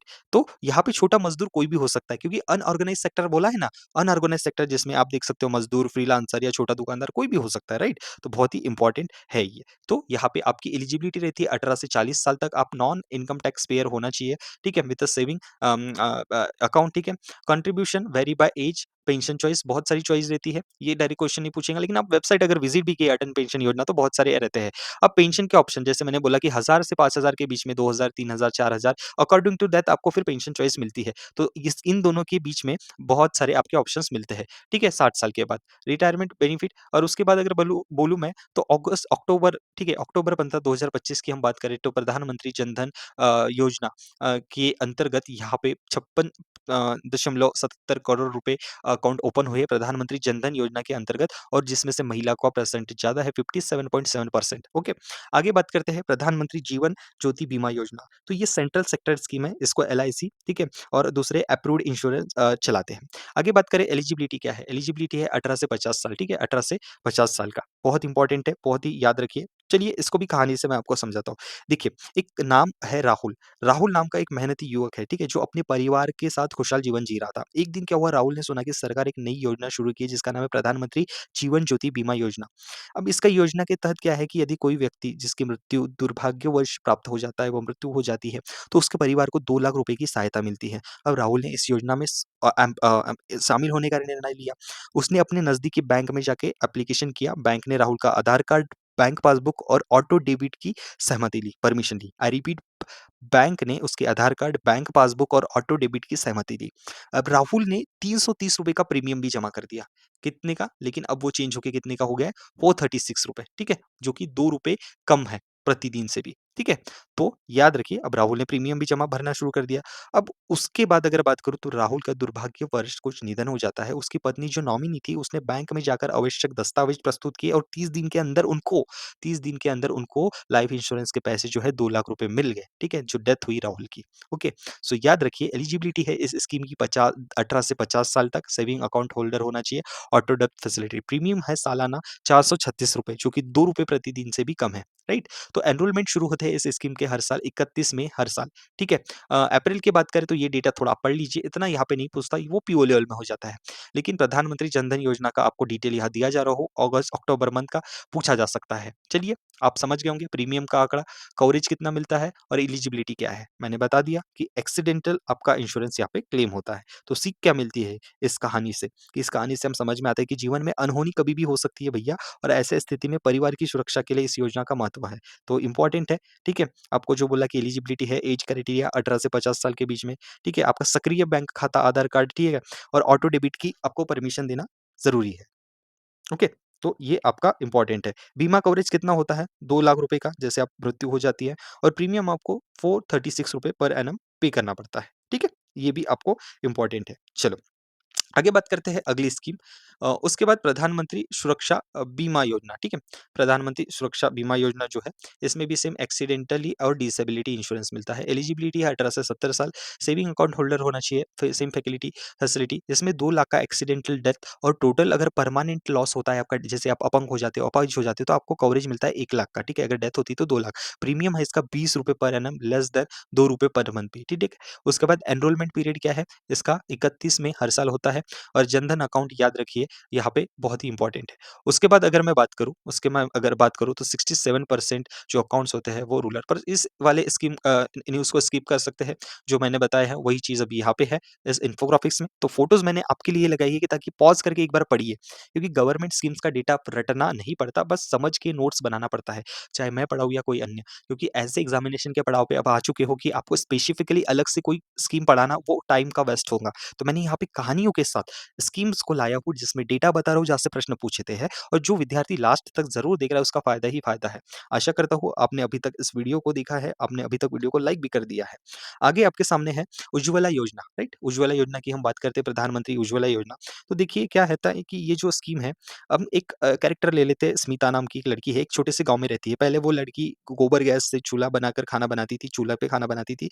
अब जिससे उसके घर में धुआँ भर जाता था और उसकी आँखों में जलन होती थी। अब एक दिन गाँव में सरकारी योजना के तहत प्रधानमंत्री योजना उज्ज्वला योजना के बारे में उन्होंने सुना। अब जो स्मिता नाम की लड़की है उसने उस योजना में एप्लीकेशन किया, उसे एलपीजी गैस कनेक्शन मिला। अब वो आसानी से और सुरक्षित तरीके से खाना बनाती है, उसे लकड़ी इकट्ठा करने का समय नहीं लगता और वो अपने बच्चों के साथ अधिक समय बिता सकती है। इससे क्या सीखते हैं कि सरकारी योजना से जीवन में सुधार संभव है। अभी प्रधानमंत्री उज्ज्वला योजना क्या है? प्रधानमंत्री उज्ज्वला योजना 2016 में सेंटर सेक्टर स्कीम है जो शुरू की थी, डिपॉजिट फ्री एलपीजी कनेक्शन मिलते हैं लो इनकम जो हाउसहोल्ड्स हैं उनको। इसमें क्या है, गरीब महिलाओं को स्मोक फ्री रसोई प्रदान करना, ठीक है? अब जो लाभार्थी है कौन है? गरीब और ग्रामीण क्षेत्रों के महिलाएँ हैं, राइट? ओके। अब अगर बात करूँ तो योजना के उद्देश्य आप समझ गए। अब अगर मैं बात करूँ तो अक्टूबर का जो डेटा है 2025 का, ठीक है? अक्टूबर 2025 का जो डेटा है, वहाँ पे ये कहा गया है कि अभी तक भारत देश में कुल 10.33 करोड़ 33 करोड़ कनेक्शंस एलपीजी के टोटल प्रदान किए गए हैं। अब उल्झ यहाँ पे एक आपका करंट अफेयर बढ़ेगा कि उज्ज्वला योजना 2.0 के तहत कितने नए कनेक्शन भारत सरकार देने का यहाँ पे सोच रही है या 2024 तक प्रदान किए गए हैं, ठीक है? 2024 में 75 करोड़ यहाँ पे सॉरी 75 लैक्स कनेक्शन यहाँ पे दिए गए हैं, ठीक है? ये याद रखिए। बहुत इंपॉर्टेंट है, सब्सिडी की बात करते हैं हम, सब्सिडी की बात करते हैं। तो यहाँ पे अगर मैं बात करूँ तो प्रधानमंत्री उज्ज्वला योजना के जो उपभोक्ता करता है, ठीक है? उनको कितना है 14.2 इतना किलोग्राम का, ठीक है? किलोग्राम का सिलेंडर मिलता है, ठीक है? फॉर आरएस 1150, ठीक है? अब यहाँ पे वो 5 किलो का सिलेंडर रहता है, ठीक है? 5 किलो का सिलेंडर रहता है जिसमें ₹300 की सब्सिडी मिलती है और 1 वर्ष में आपको कम से कम यहाँ पे 9 रिफ़िल की आपको जो है वो लागू होती है। ₹20 का प्रीमियम आपको भरना पड़ता है इसमें। तो चलिए बहुत ही आसान सी ये जो थी स्कीम थी समझने लायक। मैंने जो बोला ये 75 लैक्स वाला याद रखो। इसके बाद इसका जो है वो आउटले याद रखना मैंने जो बताया, ठीक है? मतलब कनेक्शंस कितने हैं, ठीक है? तो इतना जो है यही सिंपल है। बाकी इम्प्लीमेंटिंग डेट पूछी जा सकती है। When was PM Shri scheme launch? तो 2022 में प्रधानमंत्री श्री जो स्कीम है वो लॉन्च की गई है। इसका फुल फॉर्म होता है प्रधानमंत्री school for rising India. Under this scheme 14,500 schools will be upgraded. Total budget था 27 करोड़ 360 रुपए। विच मिनिस्ट्री रिसेंटली अप्रूव, ठीक है? Which cabinet approved India AI mission with outlay of 10,372 crore rupees, right? याद रख लीजिए इतना आउटले इस स्कीम के लिए दिया गया था। एक बार पॉज करके पढ़ लीजिए, मैंने आपके लिए ही ये टिक अवे लगाया। Which ministry launch Swayam plus platform? So option number B education ministry ने स्वयं प्लस प्लेटफॉर्म जो है इंडस्ट्रियल रेलेवेंट कोर्सेज यहाँ पे लर्नर्स जो है उनके लिए लाया है। हु लॉन्च प्रधानमंत्री सूर्योदय योजना? सो ऑप्शन नंबर आपका जो है वो है B is your correct answer. So option number B जो है वो करेक्ट आंसर है प्रधानमंत्री नरेंद्र मोदी जी, ठीक है? चलिए आगे बात करते हैं। व्हेन वाज प्रधानमंत्री गरीब कल्याण अन्न योजना लॉन्च? तो ये हुई थी 2020 में। न्यूज़ में है कि 5 साल के लिए बढ़ाया गया है, एक्सटेंशन आया है, तो अगेन मैंने ये स्कीम आपके लिए लाया है 2028 तक। प्रधानमंत्री गरीब कल्याण अन्न योजना इसका एम है कि 5 किलो फ्री फूड ग्रेन्स आपके एलिजिबल जो बेनिफिशियरीज हैं उनको मिले, ठीक है? कैबिनेट ने अप्रूव किया है कितने करोड़ रुपए का डिजिटल इंडिया प्रोग्राम का outlay? So option number your A is your correct answer which is 14,000 ठीक है 14,903 करोड़ रुपए का, ठीक है? ओके, चलो अगला प्रश्न आपके सामने। India has launch India's vibrant village programme in Arunachal Pradesh, ठीक है? अरुणाचल प्रदेश। तो वाइब्रेंट विलेज प्रोग्राम क्या होता है भाई? तो चलिए एक सुनते हैं। राहुल का दोस्त है, ठीक है? राहुल और रमेश, ठीक है? नहीं राहुल का एक गाँव है, ठीक है? गाँव का हो रहा है ना? तो एक गाँव का नाम है, हम गाँव का नाम दे देते हैं कुछ भी एक्स वाई जेड, ठीक है? तो रामेश्वर एक नाम देते हैं, राहुल का एक छोटा-सा गाँव है जिसका नाम है रामेश्वर। अब राहुल एक छोटे से गाँव में रहता है रामेश्वर में, जो भारत-चीन सीमा के पास स्थित है, एग्ज़ाम्पल के लिए।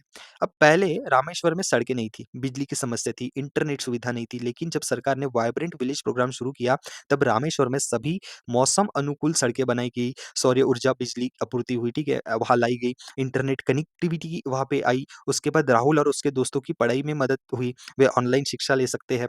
और उनके माता-पिता को बेहतर स्वास्थ्य की सेवाएँ मिल रही है। अब इस कहानी से आप क्या सीखे? ठीक है? इस क कहानी से आप ये सीखे कि यहाँ पे सरकारी जो योजनाएँ होती हैं, ठीक है? इस सरकारी योजना से गाँव का जो विकास होता है वो संभव है और उनकी ज़िंदगी में सुधार आता है। तो वाइब्रेंट विलेज प्रोग्राम की बात करूँ तो अक्टूबर 2025 तक यहाँ पे मैंने पूरी आपको जानकारी दे दी गया है। तो वाइब्रेंट विलेज प्रोग्राम एक सेंट्रल योजना है जो भारत की गवर्नमेंट जो भारत सरकार ने जो हमारे बॉर्डर क्षेत्रों के गाँव हैं, उनके विकास, उनके डेवलपमेंट के लिए इन गाँवों को यहाँ पे पूरा इम्पोर्टेंटली डेवलप करने का सोचा है। अगर बात करूँ इसका फ़ेज़ का, एलोकेशन का, तो ये याद रख लीजिए कि जो वाइब्रेंट विलेज प्रोग्राम है, उसका जो फ़ेज़ 1 है, ठीक है? 2023 से 2026 तक उसमें टोटल आउटले की अगर मैं बात करूँ तो उसमें 19 ठीक है? यहाँ पे 19 जो जिले हैं, ठीक है? 19 जिले, ठीक है? 19 जिले ठीक है? 19 जिले। उसके बाद अगर बात करूँ तो 46 ब्लॉक्स, ठीक है? 46 ब्लॉक्स और उसके बाद अगर बात करूँ तो 2900 67 2967 जो विलेज है, उनके लिए फर्स्ट फ़ेज़ में 4800 करोड़ रुपए का बजट अलॉट किया गया, फर्स्ट फ़ेज़ में। अब दूसरा फ़ेज़ भी इसका आ चुका है, वाइब्रेंट विलेज का, ठीक है? फर्स्ट फ़ेज़ की तो बात हमने कर लिया था, अब दूसरा फ़ेज़ क्या है, ठीक है? वाइब्रेंट विलेज का जो प्रोग्राम है, उसका दूसरा फ़ेज़ का अगर मैं बात करूँ तो पहले तो 2025 से 2029 तक के लिए फ़ेज़ चलने वाला है। उसके बाद अगर मैं बात करूँ तो इसके लिए टोटल पैसा अलॉट कितना होने वाला है या होने वाला हो चुका है, वो है 6,800 29 39 करोड़ 6,839 करोड़ रुपीज़, राइट? सो मैंने अभी जो बताया सभी मौसम के अनुकूल सड़कें हो, पेयजल आपकी वाटर की फैसिलिटी हो, 24/7 आपकी सोलर एनर्जी हो, ठीक है? उसके बाद इलेक्ट्रिसिटी हो, मोबाइल इंटरनेट कनेक्टिविटी हो, उसके बाद वहाँ पे एजुकेशन हो, स्वास्थ्य रिलेटेड हो, ठीक है? उसके बाद वहाँ पे पर्यटन, कौशल विकास और वहाँ पे बिज़नेस हो छोटे-मोटे, ठीक है? तो ये यहाँ पे याद रख लीजिए, ठीक है? तो अगर मैं करंट पोज़ीशंस की बात करूँ, करंट में वाइब्रेंट विलेज प्रोग्राम में क्या चल रहा है, तो करंट में हम बात करते हैं तो यहाँ पे जो अगर बात करूँ तो विकसित गाँवों की संख्या, तो अरुणाचल प्रदेश में 450 जो बॉर्डर कनेक्टेड गाँव है, उनको कनेक्ट किया गया है, ठीक है? तो याद रखना ये वाइब्रेंट विलेज प्रोग्राम है, ठीक है? तो स्टेट कौन से है? बॉर्डर विलेज देखिए for the development of border village in 4 state and 1 union territory, ठीक है? तो ये आपके यहाँ पे अरुणाचल प्रदेश, ठीक है? याद रख लीजिए अरुणाचल प्रदेश, उत्तराखंड, सिक्किम आपका हिमाचल और लद्दाख, ये एक यूनियन टेरिटरी वहाँ से भी क्वेश्चन बनने के ज़्यादा चांसेस है। तो ये जो था इन्फोग्राफिक्स है, वीडियो पॉज़ करके आराम से जब पीडीएफ आएँगी तब प्लीज़ देख लीजिए। Ministry of textile announce how many PM Mitra park, ठीक है? पीएम मित्र पार्क। पीएम मित्र पार्क से पहले मैं आपको थोड़ी-सी इन्फॉर्मेशन दे देता हूँ और एक शानदार कहानी सुनाता हूँ। क्या है राहुल का दोस्त है और वो पीएम मित्र पार्क में बैठा है। अब राहुल एक छोटे से गाँव में रहता है, ठीक है? जहाँ उसके माता-पिता कपड़े बुनने का काम करते हैं और एक दिन सरकार ने उनके राज्य में एक नया पीएम मित्र पार्क लाया। अब इस पार्क में सभी सुविधाएँ थी जैसे कि बिजली, पानी, सड़कें और इंटरनेट। अब राहुल के माता-पिता अपने काम के लिए दूर-दूर नहीं जाना पड़ता है, ठीक है? वे अपने घर के पास ही काम कर सकते हैं जिससे उनका समय, पैसा दोनों बचता है। हम इससे क्या सीखे? इस कहानी से हमने ये सीखा कि कैसे सरकारी योजना उनके जीवन को बेहतर बनाती है, ठीक है? तो याद रखिए ये जो आपकी पीएम मित्र योजना क्या है, ठीक है? तो ये पीएम मित्र योजना भारत सरकार की एक पहल है जिसका एम क्या है कि देश में जो विश्व स्तर के आपके पार्क है, ठीक है? वस्त्र, ठीक है? तो इनको वहाँ पे एस्टेब्लिश करना। अब इस योजना के तहत क्या है यहाँ पे फैक्ट्री, फैशन, ठीक है? आपके फार्म, ठीक है? फार्म से फाइबर, फैक्ट्री से फैशन और फिर विदेश। तो ये 5F जो है, इसके दृष्टिकोण पे आधारित है, ठीक है? तो यहाँ पे अगर मैं बात करूँ तो उसने पूछा है कि ministry of textile announce how many park? So option number B जिसमें 7 था। तो भारत देश में कुल यहाँ पे 7 टेक्सटाइल पार्क बनने वाले हैं। Tamil Nadu, Telangana, Gujarat, Karnataka, Madhya Pradesh, UP, Maharashtra. Total outlay आ गया है 4,445 करोड़ रुपए का। पीएम मित्र का फुल फॉर्म आपके एग्जामिनेशन में पूछने वाला है, तो ये याद रख लीजिए। उसके बाद अगर बात करूँ तो इसका एम है इंडस्ट्री हमारी जो होती है टेक्सटाइल इंडस्ट्री उसको ग्लोबली कॉम्पिटिटिवनेस के लिए तैयार करना, एम्प्लॉयमेंट को बढ़ाना, लार्ज स्केल में अपने भारत देश में इन्वेस्टमेंट को लाना। ये होते हैं आपके 7 पार्क, ठीक है? ये होते हैं आपके 7 मित्र पार्क कहाँ-कहाँ बने हैं, ठीक है? तो ब्राउन फील्ड और ग्रीन फील्ड क्या होता है ये भी बताता हूँ। अब देखो ग्रीन फील्ड का मतलब होता है कि अब प्रति पार्क आपके यहाँ 800 करोड़ तक की सहायताएँ मिले, ठीक है? और ब्राउन फील्ड का होता है कि वहाँ 500 करोड़ तक की आपको हेल्प मिले, इन्वेस्टमेंट मिले। तो ये होते हैं आपके प्रधानमंत्री मित्रा पार्क्स दोस्तों, ओके? सो गवर्नमेंट एक्सटेंडेड प्रधानमंत्री कुसुम स्कीम, ठीक है? कब तक? तो option number which is a, ठीक है?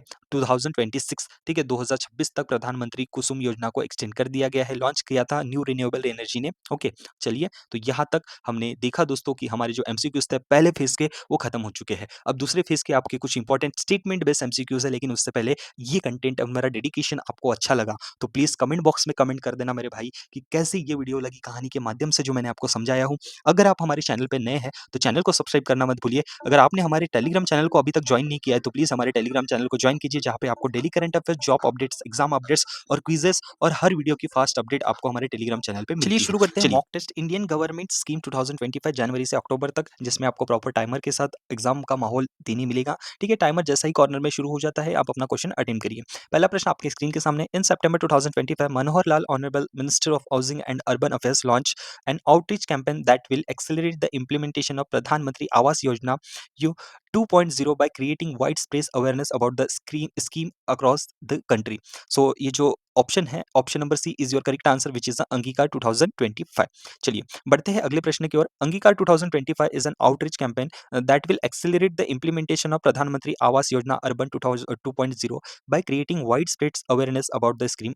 across the country launched in September 2025. Between which dates will Angikar 2025 will be conducted? So 4 सितंबर से आपका 2025 31 अक्टूबर तक ये इनिशिएटिव कैंपेन चलने वाला है। कैंपेन के ऊपर प्रश्न पूछे जाते हैं। अगला प्रश्न है आपके स्क्रीन के सामने, प्रधानमंत्री आवास योजना housing for all urban mission was launched in 2015 and the mission will provide central assistance to implementing agencies through states and union territories for providing house to all eligible families beneficiaries. As of August 2025, how many houses have been sanctioned, out of which 94.11 lakh Pakka houses have been already completed and delivered beneficiaries? So option number B is your correct answer, which is a 120 lakhs. Okay, so next question. In September 2025, Government of India approved how many amount of incentive scheme to develop recycling capacity in the countries for the separation and production of critical minerals from secondary sources? And the correct answer is option number D, which is the 1500 crore rupees. ठीक है, okay. Then next question. The Union Cabinet, chaired by Prime Minister Narendra Modi, will approve incentive scheme to develop recycle capacity for critical minerals from secondary sources in order to ensure greater number of beneficiaries. Total incentive per entity will be subject to an overall ceiling of dash large entities dash for small entities. कितना budget, कितना पैसा? सो option number B, ठीक है, ये आपका सही उत्तर होने वाला है। Again, which of the following ministry, ठीक है, which of the following ministry is the third, मतलब celebrates the third anniversary of National Logistic Policy launch on 17 September 2022 in the September 2025? Correct answer is option number B, Ministry of Commerce and Industry. What is the name of platform under the NLP that has facilitated secure API integration across more than 30 digital systems, enabling over 160 crore digital transactions as of August 2025 in September 2025? So the correct answer is Unified Logistic Interface Platform, ULIP is your correct answer. Next question. The Government of India has notified the National Policy on Geothermal Energy 2025, reinforcing its commitment toward achieving the ambitious net zero goal and extending the country's energy security through diversified renewable energy sources. And the correct answer is option number E, which is the 2070. Next, government has approved the release of dash additional LPG connection under the Pradhan Mantri Ujjwala Yojana during the financial year 2025-26 in a major step toward women empowerment in September 2025. And the correct answer is option number E, which is the 25 lakhs. Okay. Next, consider the following statement regarding recent expansion of Pradhan Mantri Ujjwala Yojana. Identify the correct statement. Statements आपके सामने हैं.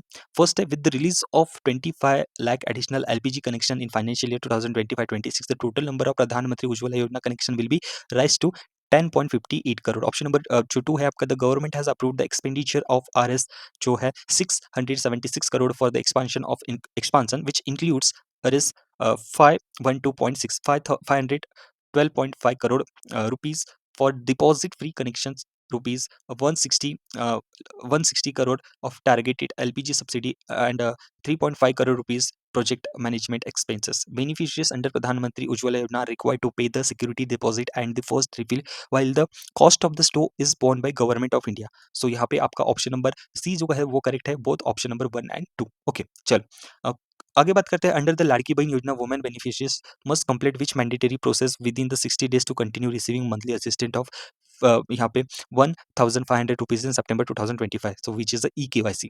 Maharashtra government has announced that completing an eKYC will be compulsory. What is the monthly finance support amount provided to eligible women under Ladki Bahin Yojana in Maharashtra as of September 2025? So correct answer is 15,000 रुपए.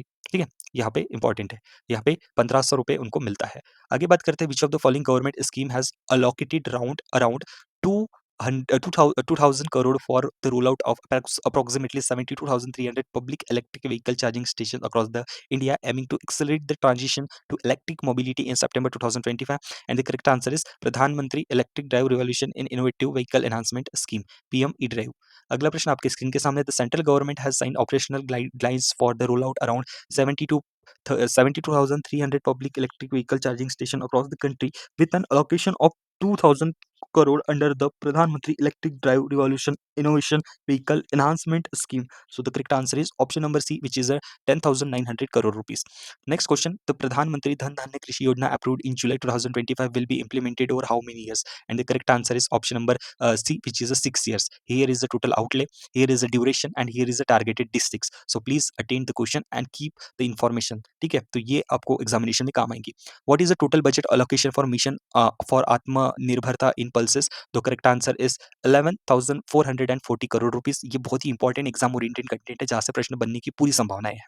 The प्रधानमंत्री जनजातीय उन्नत ग्राम अभियान focuses on again option number B which is a tribal development. आप photo में देख सकते हैं कितना टोटल आउटले है। ओके, आगे बात करते हैं digital India land record modernize program DLRRMP was extended till option number A that is 2026, right.